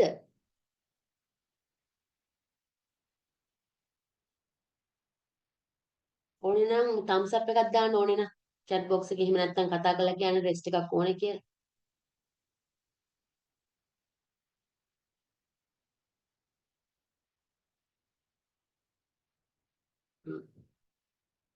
ප්‍රතිචාරයක් නැහැ කියන්නේ දිගටම කරගෙන යන්න පුළුවන් කියන එක නේ. අපි එහෙනම් කරමු. What is the motivation? Definition of motivation. Motivation refers to states within the organism that drive behavior towards some goals. Okay. ඒ කියන්නේ කෙනෙක්ව යම් අරමුණක් කරා යන්න උත්තේජනය කරන්නේ යම් දෙයක්ද ඒක තමයි motivation එකක් කියන්නේ. It has three aspects. There are three aspects of motivation. First one, the driving state. Second one, behavior arose and directed by the driving state. Third one, the goal towards which the behavior is directed. The motivating factors stimulate desire and energy in people to be continually interested and committed to a job, role or subject, or to make an effort to attain goal. මේ motivation එකක් පුද්ගලයෙකුට ඕනේ වෙනවා. එයා යම් කිසි දෙයක් පටන් ගත්තාම මේක අවසානයේ දක්වා ගෙනියන්න. ඒක එයා බලාපොරොත්තු වෙච්ච ඔබ්ජෙක්ටිව් එකෙන් ලබා ගන්න, goal achieve කරන්න motivation එකක් ඕනේ වෙනවා. මේ motivation එක පුළුවන් සමහරට පිටින් අපි දෙන motivation එකක් වෙන්න පුළුවන්. ඒ කියන්නේ අපි එයාට දෙන තෑග්ගක්, එයාට දෙන කුසලානයක්, එහෙම නැත්නම් එයාට දෙන පඩි වැඩි කිරීමක්, එහෙම නැත්නම් එයාට අපි ආදරෙන් සලකන එකක්, ඒ වගේ දෙයක් වෙන්න පුළුවන්. එහෙම නැත්නම් අභ්‍යන්තරින් එයාගේම එන self motivation එක ගැන. මොකද එයාට ටාගට් එකක් තියෙනවා. එයා ඔය පිටින් එන ඒවා ගැන කියන්නේ extrinsic motivation ගැන එයා බලාපොරොත්තු වෙන්නේ. එයාගේ අභ්‍යන්තරයෙන් එයා ටාගට් එකක් හදාගෙන එයාට self motivation එකක් තියෙන ඒ goal එක achieve කරන්න. එතකොට motivation, there are two type of motivation, extrinsic motivation and intrinsic motivation. Let's see what is the difference. What are the difference in between extrinsic or intrinsic motivation?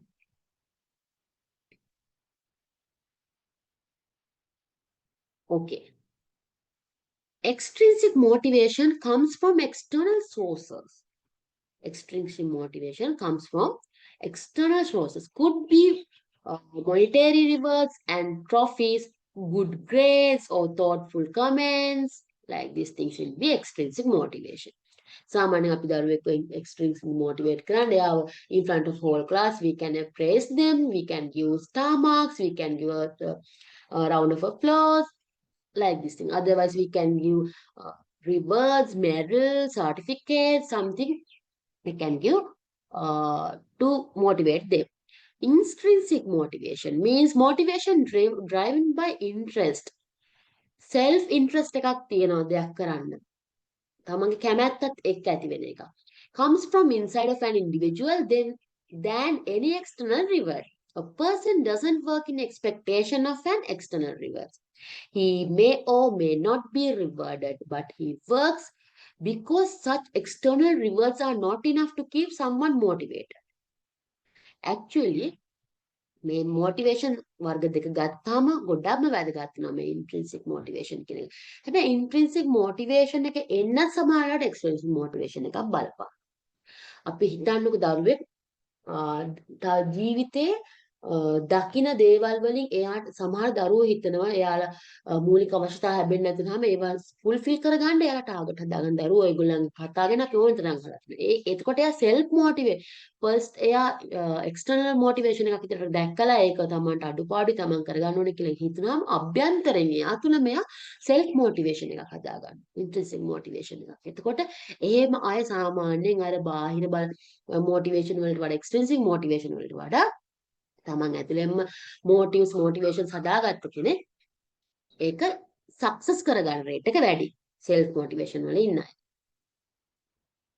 බලමු දැන් අපි කොහොමද motivate කරන්න කෙනෙක්ව කියලා. පළවෙනි එක තමයි අපි අඳුන ගන්න ඕනේ එයාලගේ needs මොනවද කියන එක. A motivating force that compels action for its satisfaction. Needs range from basic survival needs satisfied by necessities to cultures, intellectual and social needs satisfied by necessaries. Needs are finite, but in contrast, wants which spring from desire or wishes are boundless. The human needs can be broadly divided into two categories. Human needs we are categorized karna broadly to two parts: biological needs and social psychological needs කියලා. Biological needs, the fundamental needs for our existence are oxygen, water, and food. We know already those things. And needs for rest when tired, being active when resting, need of sleep, regular elimination of waste products, even internal body temperature, protection from threats of environmental disaster, sensory needs which are demands of our sense for survival. When it's come to social psychological needs, the need of freedom or independence, need of security, need of love and affection, need to achieve our goals, needs of social company, needs for recognitions or social approval, needs for self-assertions, need for self-expressions or self-actualization.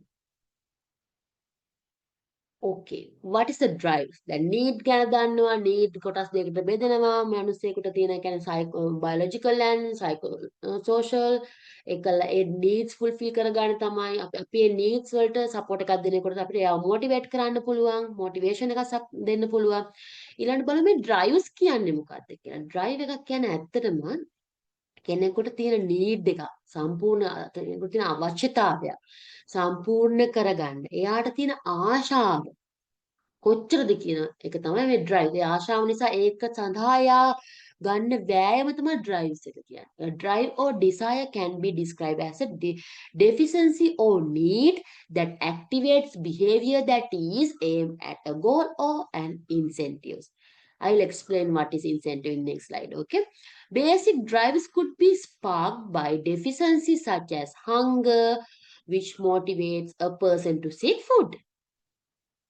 More subtle drives might be the desire for praise and approval, which motivates a person to behave in a manner pleasing to others. They arise from our biological needs as a result of our biological mechanism known as homeostasis. Okay, drive and incentives. I told one before. I will explain the incentive and drives. What are the differences in these two? Drives are influenced and guided by incentives. Okay. drive එකක් කියන අපි අවශ්‍යතාවය සම්පූර්ණ කරගන්න තියෙන ආශාව නිසා කරන වෑයම guide කරන්නේ incentive එකෙන්. මොකද්ද මේ incentives කියන්නේ? Incentives works as reinforcing force agents. It adds more fuel to drive. ඒ කියන්නේ incentive කියන්නේ අපි කියන දිරදීමනාවක් වගේ එකක්. දිරදීමනාවක්. එතකොට ඒ වගේ දෙයක් අපි දුන්නාම මෙයා අර drive එකට කියන්නේ කරන වෑයමට අවශ්‍යතාව සම්පූර්ණ කරන වෑයමට තව උදව්වක් දුන්නා වගේ වෙනවා. Praise, appreciation, rewards, bonus, fulfillment of one needs are some example of incentives. Incentives work more forcefully in case the organism remains deprived of the particular drive, which means whenever people or organism face deprived, that's mean they didn't get proper basic needs, mean uh, with that time if we are giving little bit support, little bit uh, fulfillment of their needs, then they will buckle up and they will fire up and they will go to their aims. Okay, motives. What is the motives? We know motivation. Then what is motives? Motives is generally defined as a state of physiological or psychological arousal which influence how we behave. Motive එකක් කියන්නේ මොකක්ද? එතකොට ඒක physiologically or psychologically දෙන උත්තේජනයක් අපේ හැසිරීමට බලපාන. It is a physiological arousal such as hunger. It's an easy example, simple example here, such as hunger or thirst. Motivate us to what? If we face to hunger or thirst, what we are going to do? What will it motivate? Motivate to eat or get something to drink. For example, if you see someone buying food in a shop, you may come to the conclusion that they are hungry and so they must be driven by the physiological arousal generated through needs or drive. This mode is always generated through needs or drives. Attainment of goals helps in releasing tension aroused by a specific motives.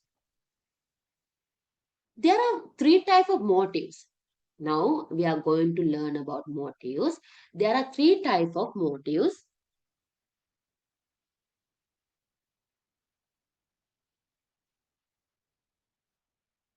What are those? Biological motives, social motives, personal motives.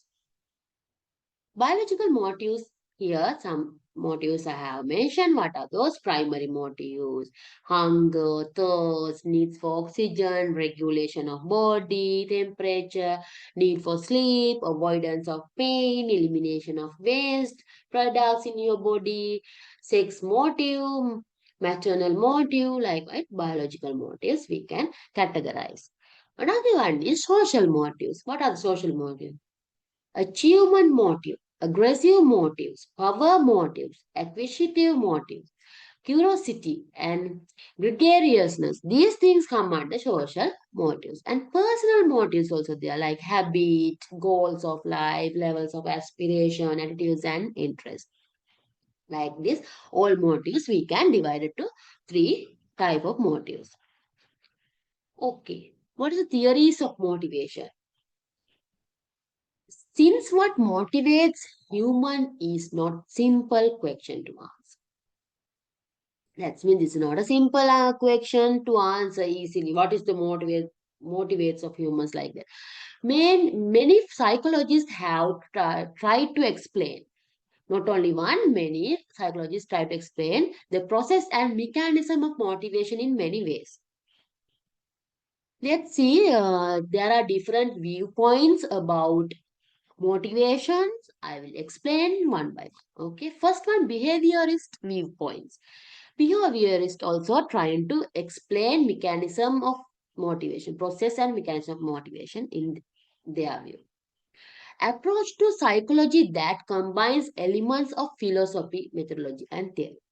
Primarily concerned with observable behaviors as opposed to internal events like thinking and emotions.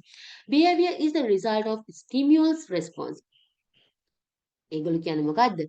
මතකද මේක මම first lesson එකේදී මේ ස්ටිමියුල් response ඒවා කියලා දුන්නා ඉවාන් පවුලෝගේ theory එකේදී එහෙම. මෙයාලා කියන්නේ මොටිවේෂන් එක නෑ බිහේවියර් එකක් කෙනෙක්ගේ එන්නේ ස්ටිමියුල්ස් රෙස්පොන්ස් එක. උත්තේජන දෙන්න ප්‍රතිචාරයක් වශයෙන් කියලා. එතකොට behavior, no matter how complex, can be reduced to simple stimulus. behavior is learned from the environment. We learn new behavior through classical and operant condition. Ivan Pavlov condition. I think everyone know about these words now. How this behaviorism, the history of behaviorism, how it is origin. Actually, Ivan Paulo published the results of an experiment on conditioning after originally studying digestion in dogs. Watson launches the Behavioral School of Psychology, publishing an article, Psychology as the Behaviorist Music. Watson and Rain condition and often call Albert B to fear a white rat. These things come under the history of behaviorism. You can learn all those things. This point just simply I mentioned here about history of behaviorism. Sigmund Freud. Everyone know about Sigmund Freud. He is father of what? Father of psychology. He also given his viewpoint about motivation. He told instinctive theory. Freud's theory of motivation was based on instincts. In his last book, Outline of Psychoanalysis, he asserted, eros means erotic instinct, sometimes referred to as sexual instincts. The life instincts are those that deal with basic survival, pleasure, and reproduction. These instincts important for sustaining the life of the individual as well as the continuation of the species. While they are often called sexual instincts, these drives also include such things as thirst, hunger, and pain avoidance. The energy created by the life instinct is known as libido. ඒ කියන්නේ අපි කියන්නේ මේ මොකද්ද මේ Freud කියන්නේ gut feeling වගේ එක. gut feeling එහෙම නැත්නම් අපේ මනසට එන feel එක, instinct එක, thought process එක. ඒක තමයිලු motivation එකේ base එක කියලා කියන්නේ.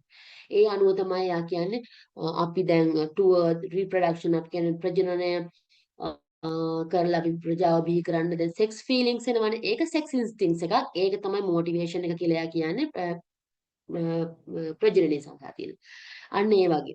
එයා කියන්නේ instinct base කරගෙන තමයි එයාගේ තියෙන එක දීලා තියෙන්නේ.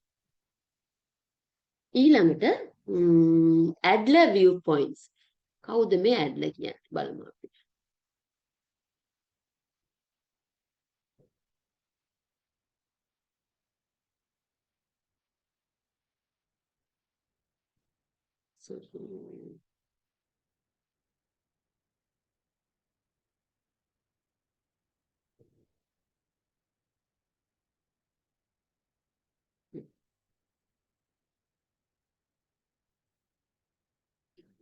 Adler's viewpoint. Adler didn't agree with Freud and broke with Freud in 1912. He advocated that human beings are motivated primarily by social urges. He believed basic motivation was compensation. That means striving to overcome. Striving to overcome. It is the desire to fulfill our potential and to come closer and closer to our idea. In order not to feel inferior, a person strives and struggles for superiority. In a nutshell, he said that the human behavior may be endorsed through a single basic drive known as security drive. The need for security to maintain one's social self. Okay, Adler මොකද්ද කියලා තියෙන්නේ? එයා කියන්නේ එයා Sigmund ෆ්‍රොයිඩ්ගේ ඉන්ස්ටින්ක්ට්ස් එක ඕකේ වෙන්නේ. එයා කියන්නේ basic motivation was compensation එකක් කියලා එයා කියන්නේ. ඒ කියන්නේ අපි දෙන මොකක් හරි දෙයක් fulfill කරගන්න තියෙන දෙයක් ලබා ගන්න තියෙන ආසාව නිසා අපේ හැකියාවෙන් පුද්ගලයාගේ හැකියාවෙන් ඒක achieve කරගන්න ගන්න උත්සාහයක් කියලා තමයි Adler viewpoint එකේ කියලා තියෙන්නේ. Cognitive viewpoint. Cognitive viewpoint එකක් දීලා තියෙනවා මේ motivation සම්බන්ධයෙන්. අපි බලමු මේක මොකක්ද කියලා.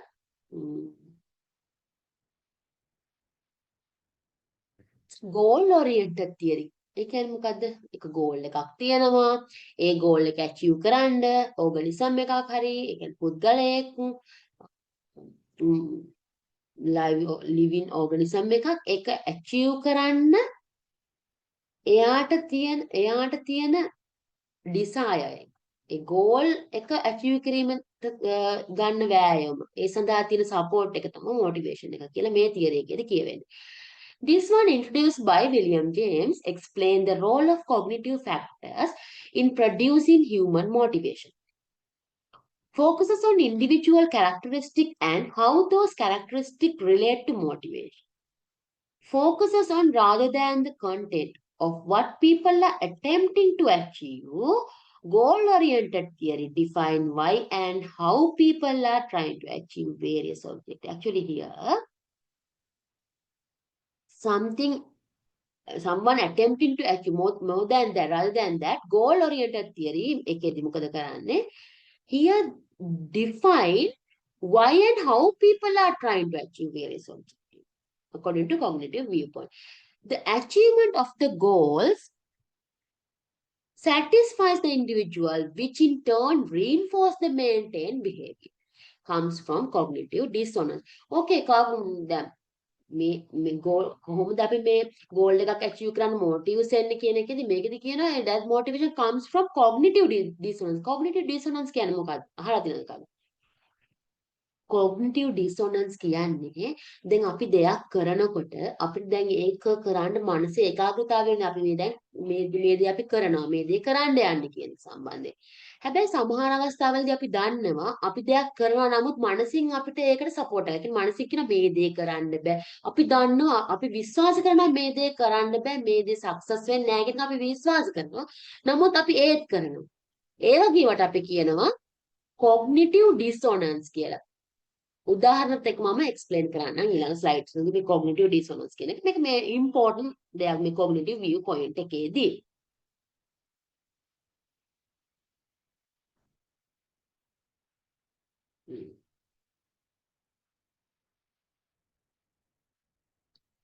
Okay, here cognitive dissonance. What is the cognitive dissonance? මම කියවනේ අර denotes an imbalance between what we believe in and what we do.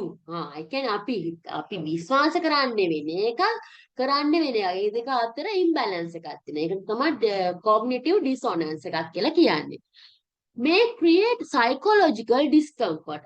Actually ඇත්තට මේ වගේ දෙයක් psychological discomfort නේ අපිට අපේ චින්තනයේ සහයෝගය දෙන්නේ. නමුත් අපි කරනවා ඉතින් කල යුතු නිසා කරනවා. As a solution මොකද කරන්නේ මේ වගේ වෙලාවටදී? motivation එක කොහොමද එන්නේ කියනවා නම් මේ වෙලාවට මේ රටා motivation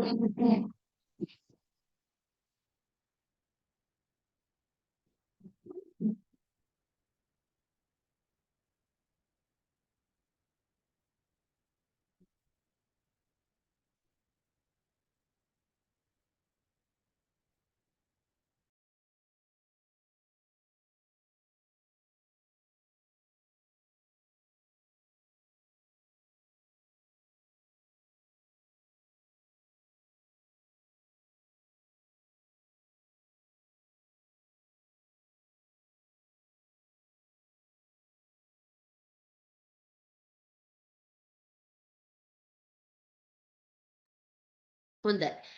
මොකද cognitive dissonance කියන එක අපි දන්නවා. එතනදී කොහොමද motivation එක මතුවෙන්නේ? As a solution මෙතනදී දැන් මනසෙන් ඒක විශ්වාස කරන්නේ නැහැ කල හැකි කියලා නමුත් අපි කරනවා. එතකොට අපිට psychological discomfort එකක් එනවා. ඒ psychological discomfort එක නැති කරන්න අපි motivation එක පාවිච්චි කරනවා. කොහොමද කරන්නේ? එක්කෝ අපේ belief එක change කරගන්නවා. මේක කරන්න පුළුවන් කියන දා එහෙම නැත්නම් අපි කරන වැඩේ නවත්තනවා. ওই දෙකෙන් එතකොට motivate වෙන්නේ ඒක තමයි. Example, information regarding smoking. Smoking with cancer and heart disease create dissonance in chain smoker. Usually chain smoker කෙනෙකුට අපි ඔය කියද්දි එයාට smoke කරන්න ඕනේ නමුත් එයාගේ මොලේ කියනවා මේක ඔයාට ඔයාගේ health එකට හොඳ නැහැ කියලා. ඔන්න ඔතෙන්දී එයාට create psychological discomfort. එතකොට එයා at the end of the discomfort he should have chose one either this health believe that means health advice or smoke.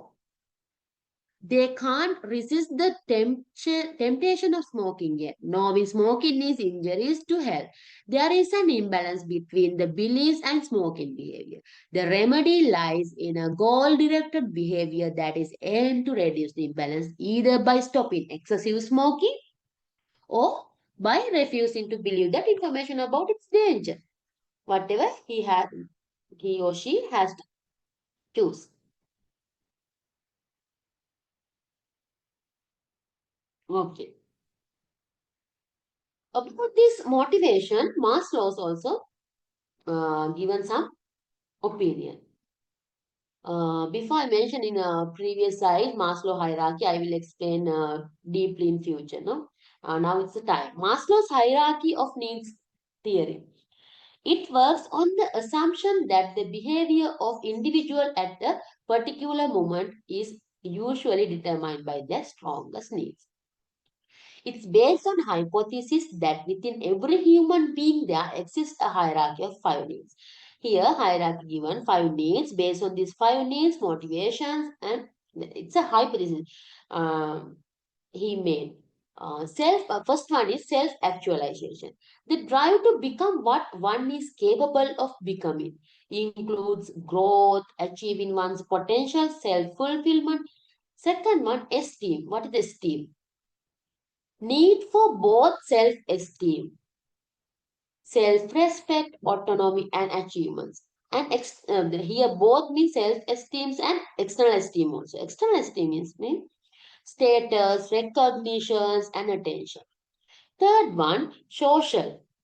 Social needs. What are the social needs? Affections, belongingness, acceptance, and friendships.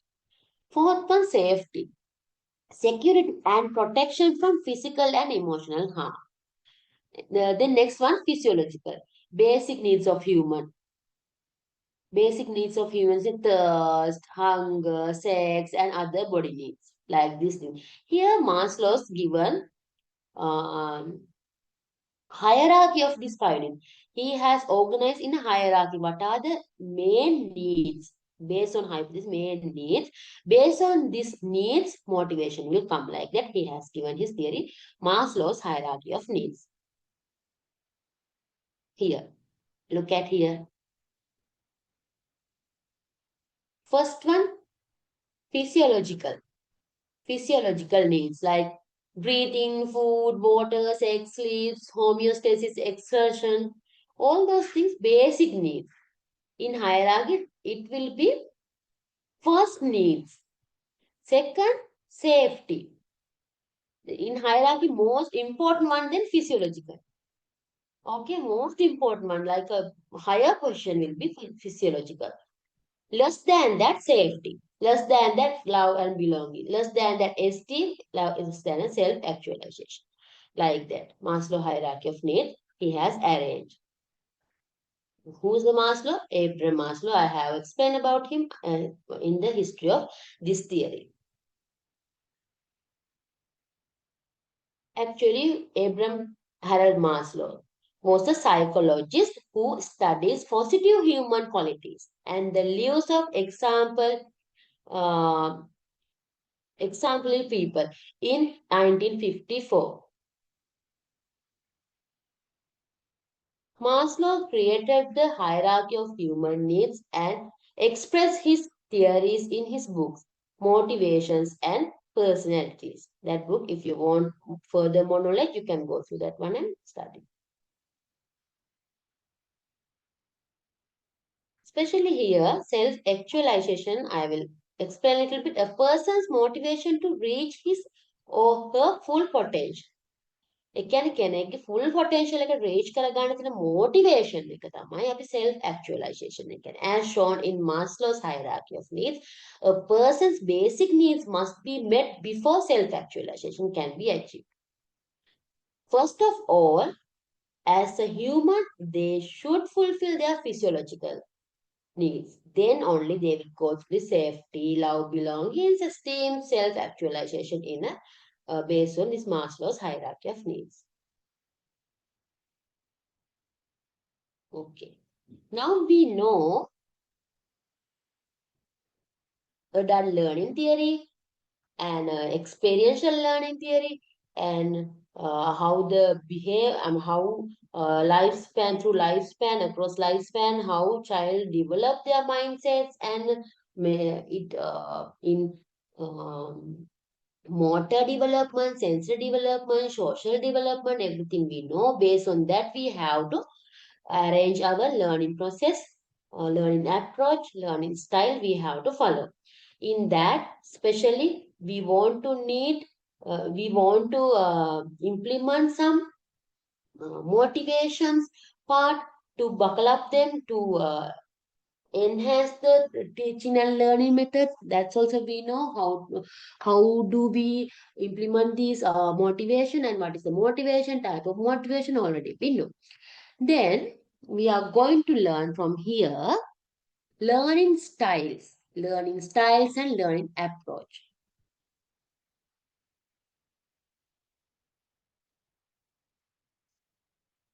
Learning styles. What is a learning styles?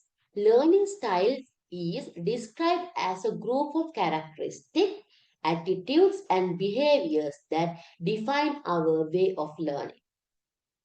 Different styles influence the form students learn, how teachers teach, and how is the interaction between them.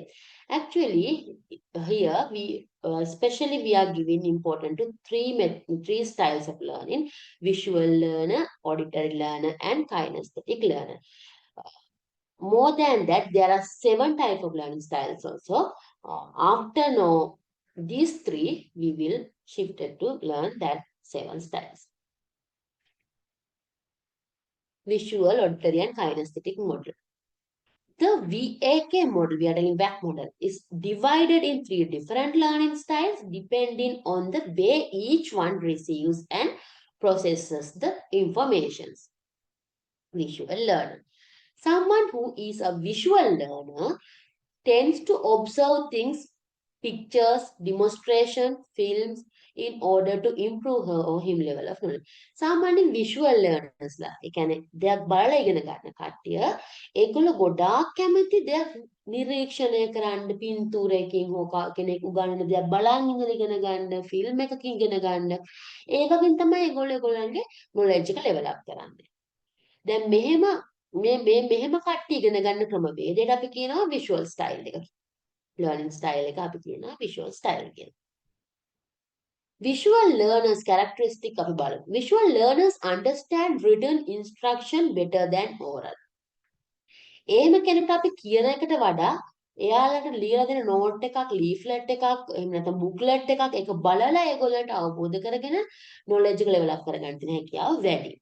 Visual pay more attention to gesture, facial expressions, corporal language, movements, videos like these things. They are giving more attention to those things. Then if we came to know these students visual learner, we have to identify visual learner, then we have to give that facilities to them because they are visual learners. They can understand, they can learn easily by seeing something, by observing something.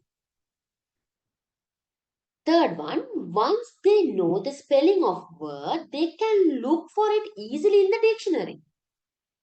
Visual learners can be distracted by noise. Visual learners actually, if we are trying to say something, explain something to the visual learners, they are distracted from that. They want calm and quiet atmosphere. Only they want to see something and learn. They need a calm and quiet environment so as to concentrate. Highlighting and using color coding help them visualize new concept and learn at the items. Whenever you are trying to teach someone, you can identify visual learners, especially by seeing their books. They are using a lot of multiple colors, pictures, highlighting, star marks. They make some notes with multiple color. They are visual learners because they are trying to learn something by seeing, by observing, by creating difference, by make some art. That is the characters of visual learners. Characteristic of visual styles, furthermore, mind maps, short outlines, lists, and notes are good technique for them to memorize information. Visual learners tend to watch the other person's lips when he or she is speaking because it facilitates their comprehensions. අපිට ඔන්න visual learners හඳුනා ගන්න තියෙන ක්‍රමයක් තමයි එහෙමකට උගන්වන්නේ. මොකද බලන්න සමහර දරුවෝ කට දිහා බලන් ඉන්නේ. එක්ස්ප්‍රෙෂන්ස් දිහා බලන් ඉන්නේ. මොකද එයාලා එහෙම තමයි ඉගෙන ගන්න visual ලර්නර්ස්ලා. They are used to drawing math problem. Then they have less difficulty in order to solve them.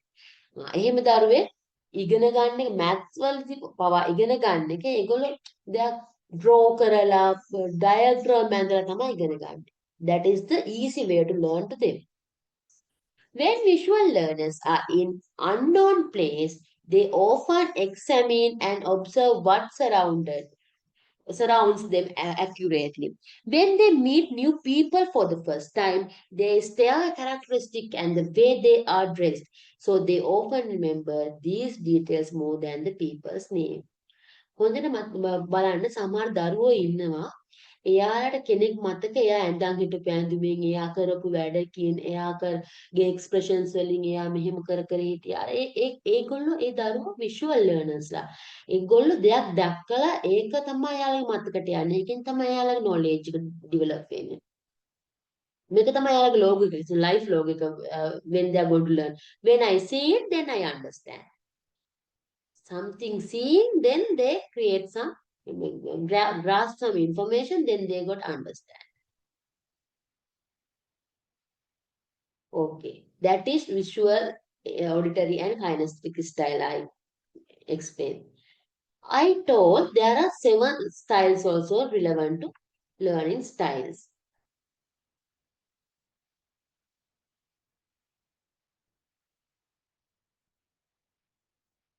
What are those? Linguistic, logical means mathematical, and visual, bodily means kinesthetic, musical styles, interpersonal styles, and intrapersonal styles.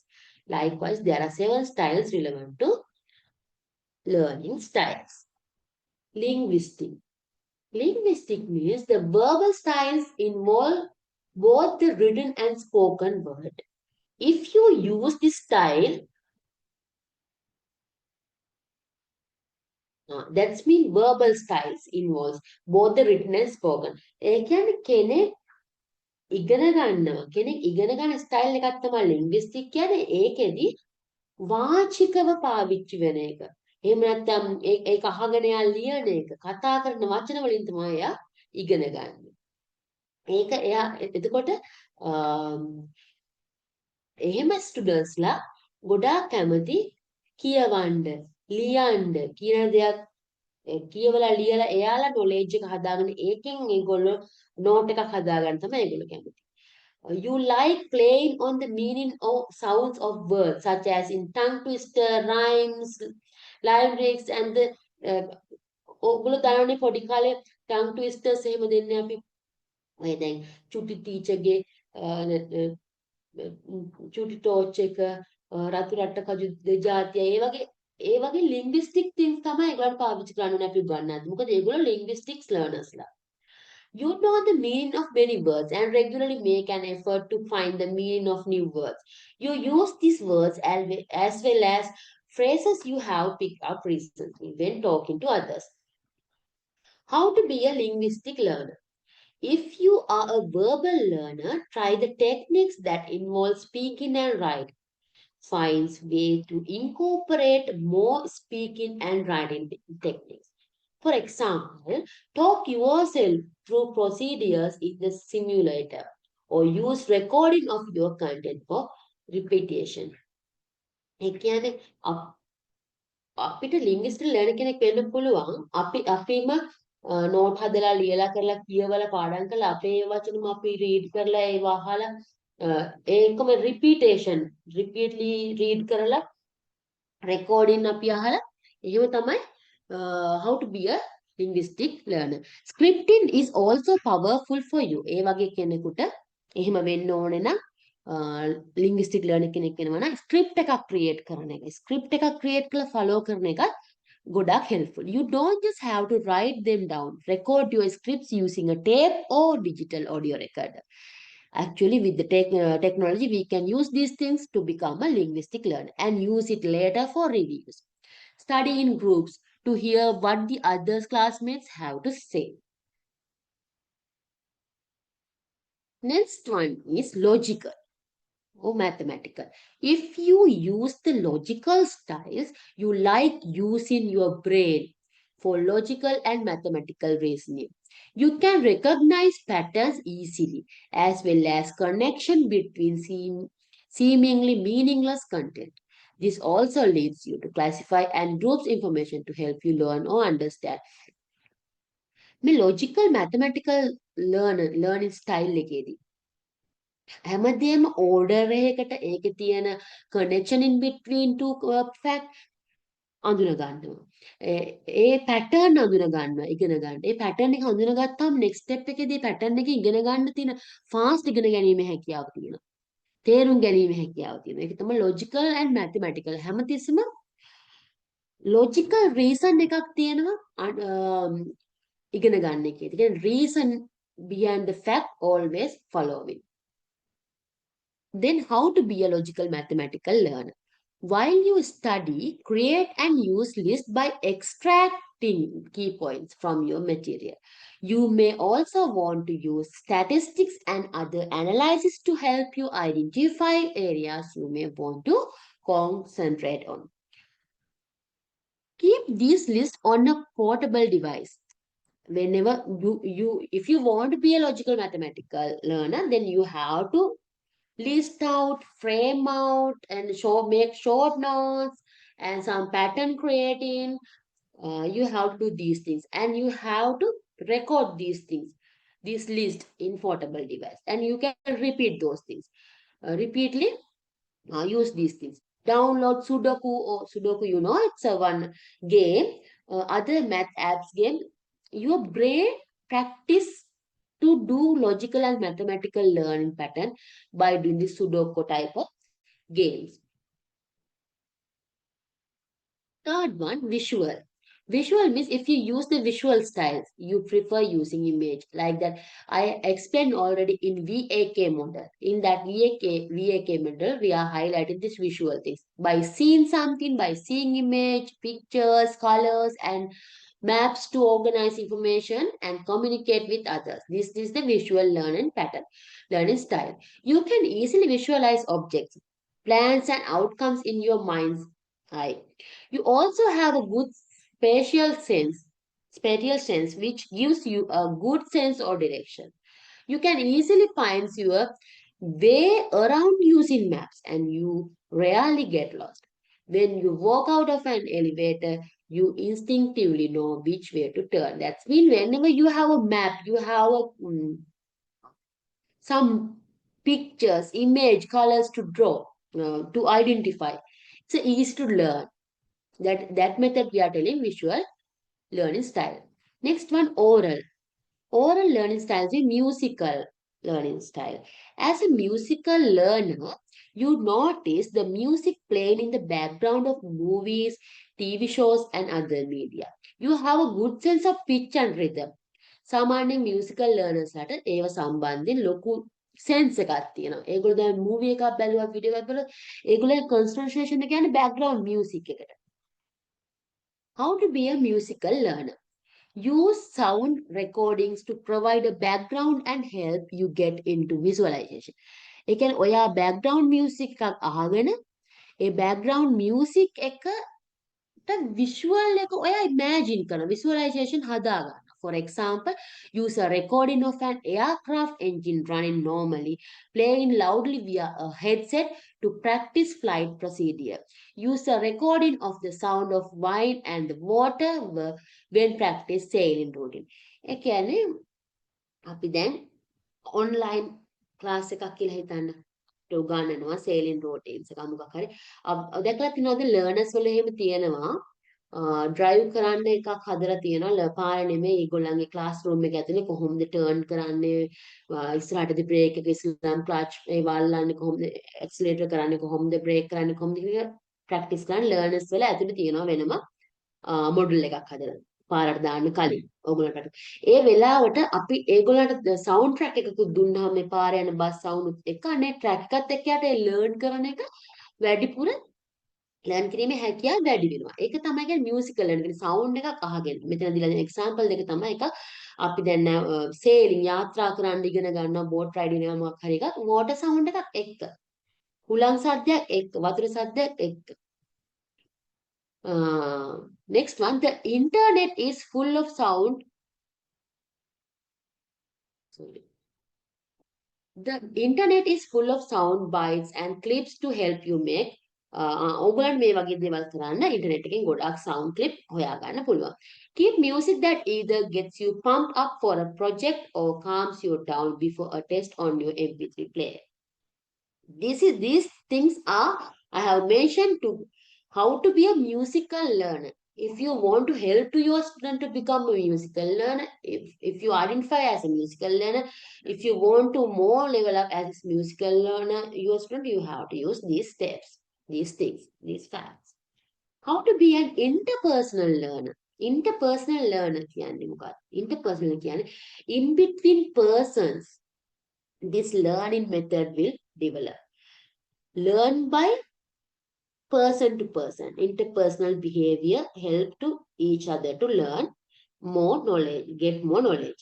Utilize chat groups or other areas on the web where students can bounce ideas off each other.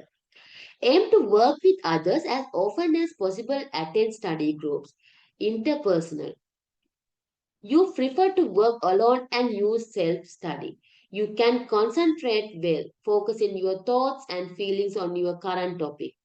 You like to make plans and set goals. Keep a log or journal.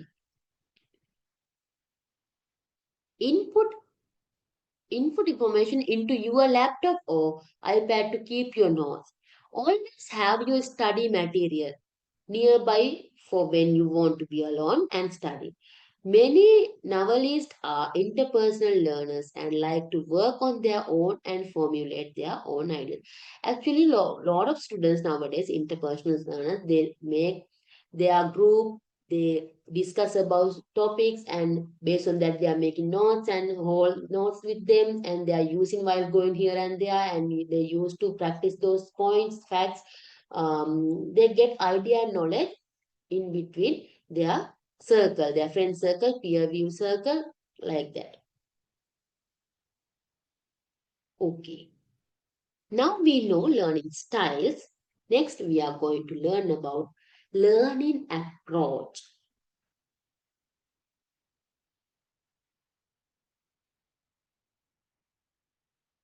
Give some conclude about learning. I will give some conclusions, conclude about learning style. Learning style means how to learn, the way learn students and how to support, giving facility to learn them based on that learning style as a teacher. Then there are three main learning style: visually, auditory, and kinesthetic. Based on this learning style, we can identify learner also. That means visual learners, auditory learners, and kinesthetic learners. Then there are seven type of learning styles also there. What are those things? Now I mentioned linguistic, logical or mathematical, visual, likewise there are seven. Based on that, learner also there are seven type of learners. Then as a teacher, you have to identify who your student, what they are prefer to, which style they are prefer to learn. Which style giving more attraction towards learn. Then you have to identify students' most comfort zone in learning style. Then you have to support them. You have to identify first, then support them to improve their learning style in their way. That is, we are discussed about learning style. Next one, learning approach. How to approach in this learning process? We are going to discuss. Learning approaches. Learning approach. How do people learn? That's the question. How do people learn? ඔයා ඉගෙන ගන්න, ඔයාගේ දරුවෝ ඉගෙන ගන්නවා, මම මේ ඉගෙනගෙන තියෙනවා, ඉගෙන ගන්නවා තාම. කොහොමද ඉගෙන ගන්නේ අපි? ඒක ප්‍රශ්නයක්. හරියටම අපි දන්නේ නැහැ. ඇයි අපි ඉගෙන ගන්නේ, කොහොමද ඉගෙන ගන්නේ? අපි දෙයක් අහලා අපි ඒ දේ අවධාරණය කරගන්න, අපි ධාරණය කරගන්න එකලා අපි ඒක අනුව හැසිරෙනවා. මේකට ඉගෙනීම් ක්‍රියාවලිය කියන්නේ. ඒක වෙන්නේ කොහොමද? මේ සම්බන්ධයෙන්, මේ learning approach සම්බන්ධයෙන් 6 view points තියෙනවා. views 6ක් දීලා තියෙනවා. මේ learning approach සම්බන්ධයෙන්. අපි බලමු මේ 6 one by one.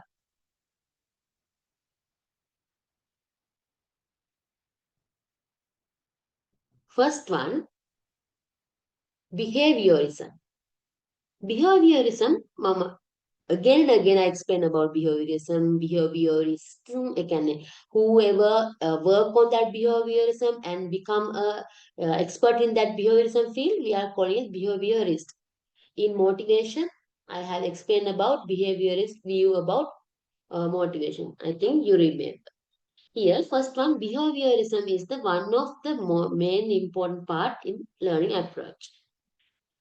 Let's know about behaviorism. Confined to observable and measurable behaviors. Classical condition. You remember that Paulo classical condition that using dogs, meat, and sound of music. We explain those things. Then operant condition, who has given by Skinner this operant condition, and the Thorndike theory of association behaviorism. These things come under behaviorism. Classical condition, Pauloගේ classical condition එක කිව්වේ මොකද්ද? stimulus එකක් තියෙනවා, response එකක් තියෙනවා. මතක නේද? අපි ඉස්සලාම ඩොග් කෙනෙකුට බල්ලෙකුට මස් කෑල්ලක් දෙනවා කන්න. දුන්නාම මොකද කරන්නේ? ඒක දැක්ක ගමන් එයා මොකද කරන්නේ? කට දිව එළියට දාගෙන කෙලපෙරාගෙන හැක් ගාගෙන ඒක පැත්තට එනවා එයා. දෙවෙනි දවසේ මොකද කරන්නේ? අපි මියුසික් එකක් ප්ලේ කරනවා එයාට. එතකොට මොකද කරන්නේ? බල්ලා කන් දෙක ඔසලා මියුසික් එකට එයාගේ අවධානය දෙනවා. එතකොට ඊළඟ ස්ටෙප් එක විදිහට කන්ඩිෂන් ඇප්ලයි කරනවා අපි මේකේ. අර අන්කන්ඩිෂන් එකව තමයි අර වෙන වෙනම මස් කෑල්ලක් දෙනවා මියුසික් දෙනවා. කන්ඩිෂන් ඇප්ලයි කරනවා. ඒ කියන්නේ කන්ඩිෂන් එක අරගෙන දෙනවා කියන්නේ මියුසික් එක ප්ලේ කරනවා අපි අර මස් කෑල්ලත් එක්ක. එතකොට මොකද වෙන්නේ? එයා සවුන්ඩ් එකටත් එයාගේ ටෙන්ෂන් එක දෙනවා කන් දෙක කෙලින් කරගෙන ඒ එක්කම එයා කෙල හලාගෙන මස් කෑල්ල දිහාට එනවා. එතකොට දැන් එයා දන්න දැන් ඕක ප්‍රැක්ටිස් කරලා මෙයා දෙන මේ මියුසික් එක එනකොට කෑමක් මට හම්බ වෙනවා. එයාගෙන වෙන දවසක අර මියුසික් එක විතරක් දෙනකොට එයා කෙල හලාගෙන තමයි කන් දෙක කෙලින් කරගෙන මස් කෑල්ලක් දෙනවා කියලා හිතන්නේ. මෙන්න මේක ඒ බිහේවියර් එක ඒ සතාගේ බල්ලාගේ බිහේවියර් එක ස්ටඩි කරනවා ක්ලාසිකල් කන්ඩිෂන් තියරි එක ඉවාන් පවුලෝගේ. ඒක තමයි behaviorism ගැන පාව්ලෝගේ තියරි එක. Here I have given some diagram, some photograph you can understand with stimulus, unconditioned stimulus, unconditioned response. What are the unconditioned response here? It has given, dog has given that when he saw meat, he start to put out his tongue to out and salivations. When condition apply, that means with that music playing, we are giving some meals, that is condition apply, that condition stimulus always giving condition response. Next one, operant condition, Skinner giving. I have explained these things in first lesson. You can go through that one, remind again, and understand when it's come to behaviorism.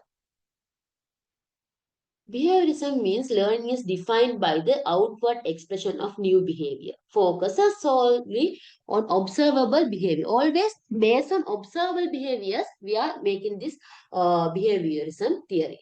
A biological basis for learning. Learning is context independent. Classical and operant condition. Reflexes like Pavlov's dogs given some reflexes. Feedback and reinforcement explained by Skinner's theory. How do we implement these behaviorism in the classroom? That is the main thing. As a teacher, how do you implement this one? Actually, like we are giving meat and sound to dogs, we can give rewards and punishment to children. Giving rewards, children will be more motivated to do that good works and repeat. By giving punishment, they will try to avoid that work because they know already, if I do this one again and again, I will get punishment. Then if I do this one again and again, I am getting rewards, me that's mean good appraisement, gift, then they will continue to do that and they will repeat it. Responsibility for students learning rests squarely with the teacher. Lecture-based, highly structured thing. Next one, cognitivism grew in response to behaviorism. Knowledge is taught cognitively as symbols. Learning is the process of connecting symbols in a meaningful and memorable way. Studies focus on the mental processes that facilitate symbol connections. Cognitive learning theory, who has who did invent this one? Jerome Bernard, discovery learning, Jerome Bernard, and meaningful verbal learning, invented by David Osborne. Here, always they are given important to knowledge is taught cognitively as symbols. Whenever getting knowledge, whenever trying to learn something, knowledge is stored cognitively as symbols. That is come under cognitivism. Cognitive learning theory. We are called synonyms also there. That's in cognitive learning theory. We are named as discovery learning. Berner said anybody can learn anything at any age, provided it is stated in terms they can understand. And it's a powerful concept. Transfer to many different situations. Only possible through discovery learning. Confront the learner with problems and help them find solutions. Don't present sequence materials. Here, meaningful verbal learning, advanced organizers. New material is presented in systematic way and is connected to existing cognitive structures in a meaningful way. When learners have difficulty with new material, go back to the concrete anchors. That's mean advanced organizers we have identified as a teacher or someone expert. When learners have difficulty with new material, go back to the concrete anchors. You have to go and take opinion and advice. Provide a discovery approach and they will learn. Cognitive in classroom. How do we implement this cognitivism in classroom?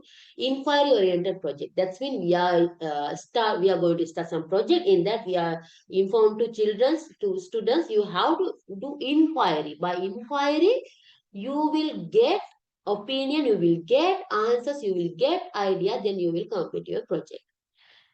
Opportunities for the testing of hypothesis. You have to make one hypothesis before starting. Then to test that hypothesis false or true. It may be a false, may be true, but you have to prove that one as a false or true, that hypothesis. By that testing, you have to earn, you have to get knowledge. That is, to that you have to give opportunities to students to test hypothesis. And curiosity encourage. Always give questions, problem. Then with that curiosity to solve that problem, they will learn. And stack scaffolding. Scaffolding method එක මම කියලා දුන්නා ගිය පාර. Scaffolding method එක කියන්නේ මොකද්ද? අපි කෙනෙකුට මුලින් process එකක් ගැන සම්පූර්ණයෙන් කියලා දෙනවා. ඒ සම්පූර්ණයෙන් කියලා දෙන process එක ඊළඟ step එකේදී අපි ඊළඟ පාර එක කියලා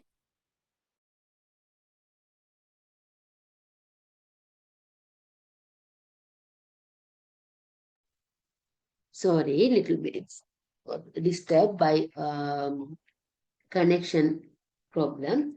Okay. Classroom එකේදී scaffolding කියන first step එකේදී අපි සියලුම step කියලා දීලා one by one අපි ළමයාට උගන්වනවා. මතකද කේක් එකක් හදන තාලේ කියලා දෙන්න ගියා ළමයට. ඒ වගේ. නමුත් scaffolding කියන්නේ stack scaffolding කියන්නේ ඊළඟ දවසේ කරද්දී අපි ඔක්කොම steps කියන බලන් ඉන්නවා කරන විදිහ අපි highlight කරනවා highlight point එක. තුන්වෙනි දවසේදී අපි ඒ පොයින්ට්ස් ටිකවත් කියන්නේ බලන් ඉන්න ඔයා කරන විදිය ඒකල වැරදුනොත් විතරක් පොඩි ගයිඩ් එකක් දෙන්න. අන්න එහෙම ඒක තමයි ස්කැෆෝල්ඩින් මෙතඩ්ස් එක කියන්නේ. දැන් මේ වගේ දේවල් වලින් පුළුවන් ක්ලාස් රූම් එකට මේක ඉම්ප්ලිමන්ට් කරන්න. ඒ කියන්නේ මේවා එන්නේ කොග්නිටිව් ලර්නින් තියරි එක යටතේ.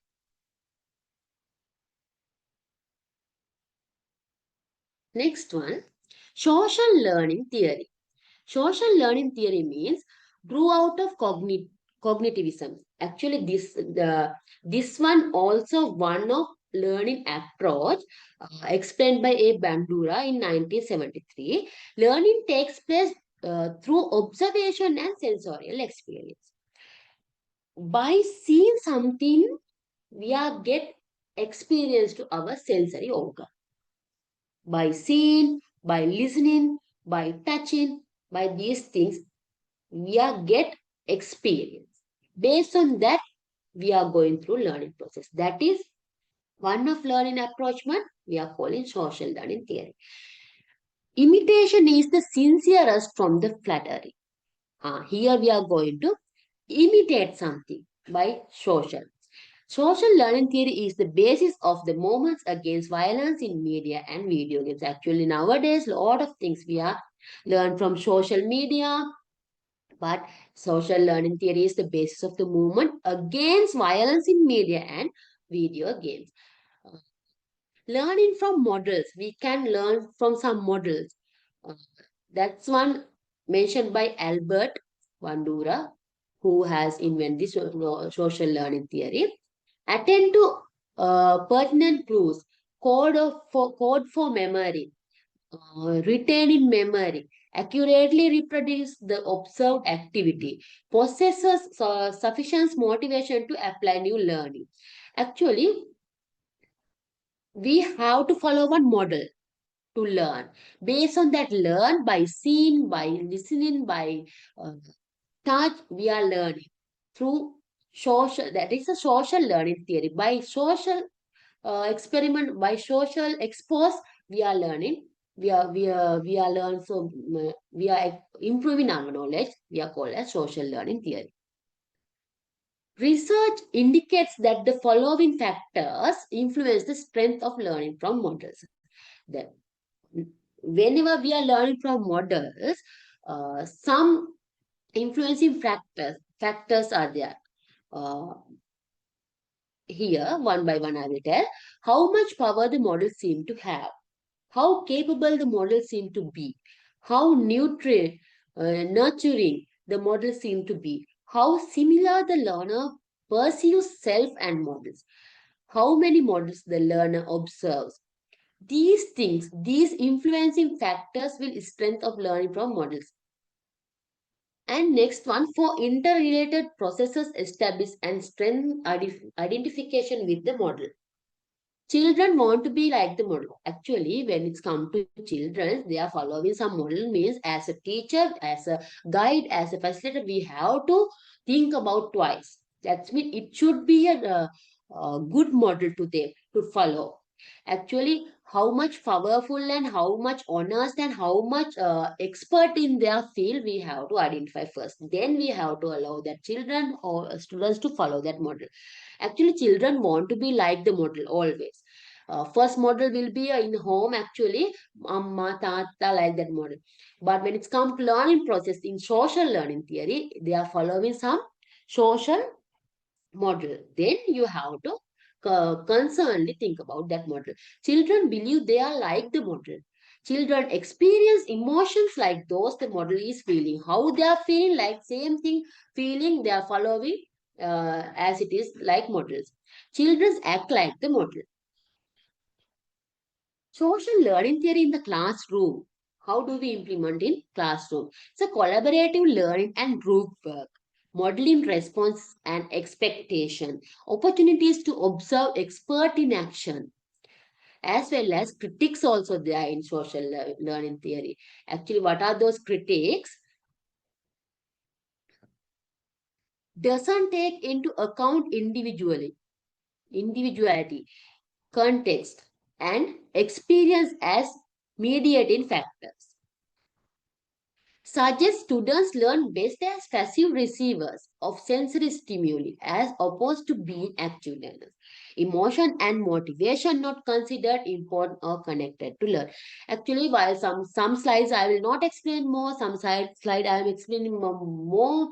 I am giving more important to that point, and I will give more example. Then you have to repeat this lesson, these theories, and some problem you will face. You couldn't understand some fact, some point. Then please those things highlight, and you can ask next lesson also whenever you are facing, whenever you are revising your these lessons. Okay, because some points are simple English, you can also easily understand. Okay, next one, social constructivism. That also one learning approach grew out of and in response to cognitivism, frame around metacognition. Metacognitions. Knowledge is actively constructed. Here, based on this theory, knowledge is actively constructed. Learning is a search for meaning by the learner, contextualized and inherently social activity, dialogic and recursive. The responsibility of the learner. Learning is combine of these facts, and Leo Vygotsky, about Vygotsky I mentioned in first lesson also. What he told about social constructivism, he mentioned social learning methods, zone of proximal development. ඒ කියන්නේ මතකද අර නොදන්න තැන ඉඳන් දන්න තැන develop වෙන එක තමයි zone of proximal development කියන්නේ. මේකට කියන social constructivism. By seeing, by practicing, by experiencing social things, social knowledge, you become a more knowledgeable person from the less knowledgeable person. Vygotsky කියන්නේ ඒ කියන්නේ zone of proximal development. I think you remember these points. In first lesson I have explained nicely, I think. Then cultural tools. It's a cultural tools. Culture always influence whenever you are learning from social, you will construct your knowledge based on social things. Then culture act main role. Culture act main role. Social constructivism in the classroom, how do we implement? Inquiry learning. This one also inquiry learning, problem-based learning, instructional conversations, cognitive apprenticeship, experiential activities, personal focus, collaborative and cooperative learning. These things we can implement in classroom, as well as before also some points I explained. Here also giving under social constructivism, how do we implement in classroom.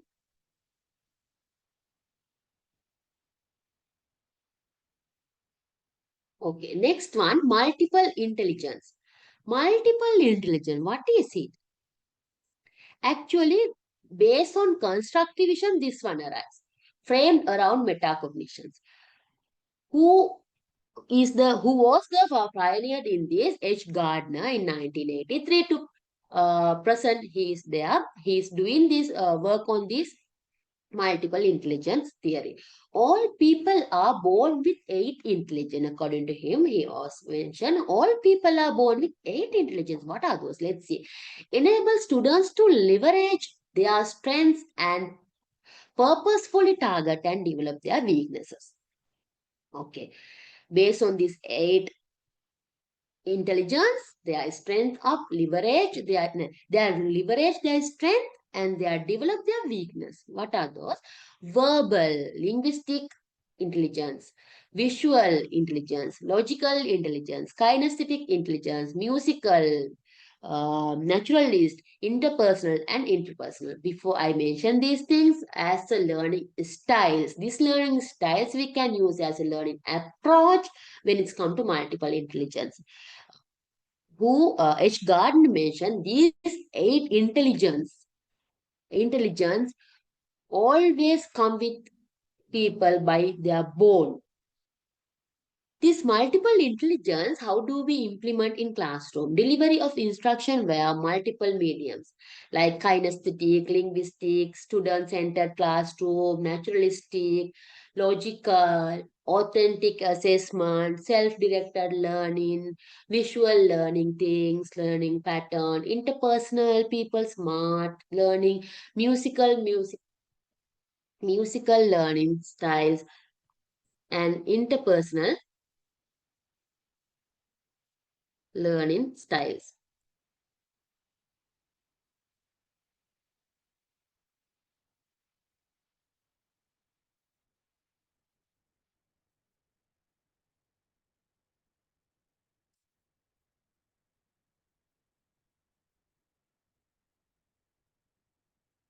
Okay.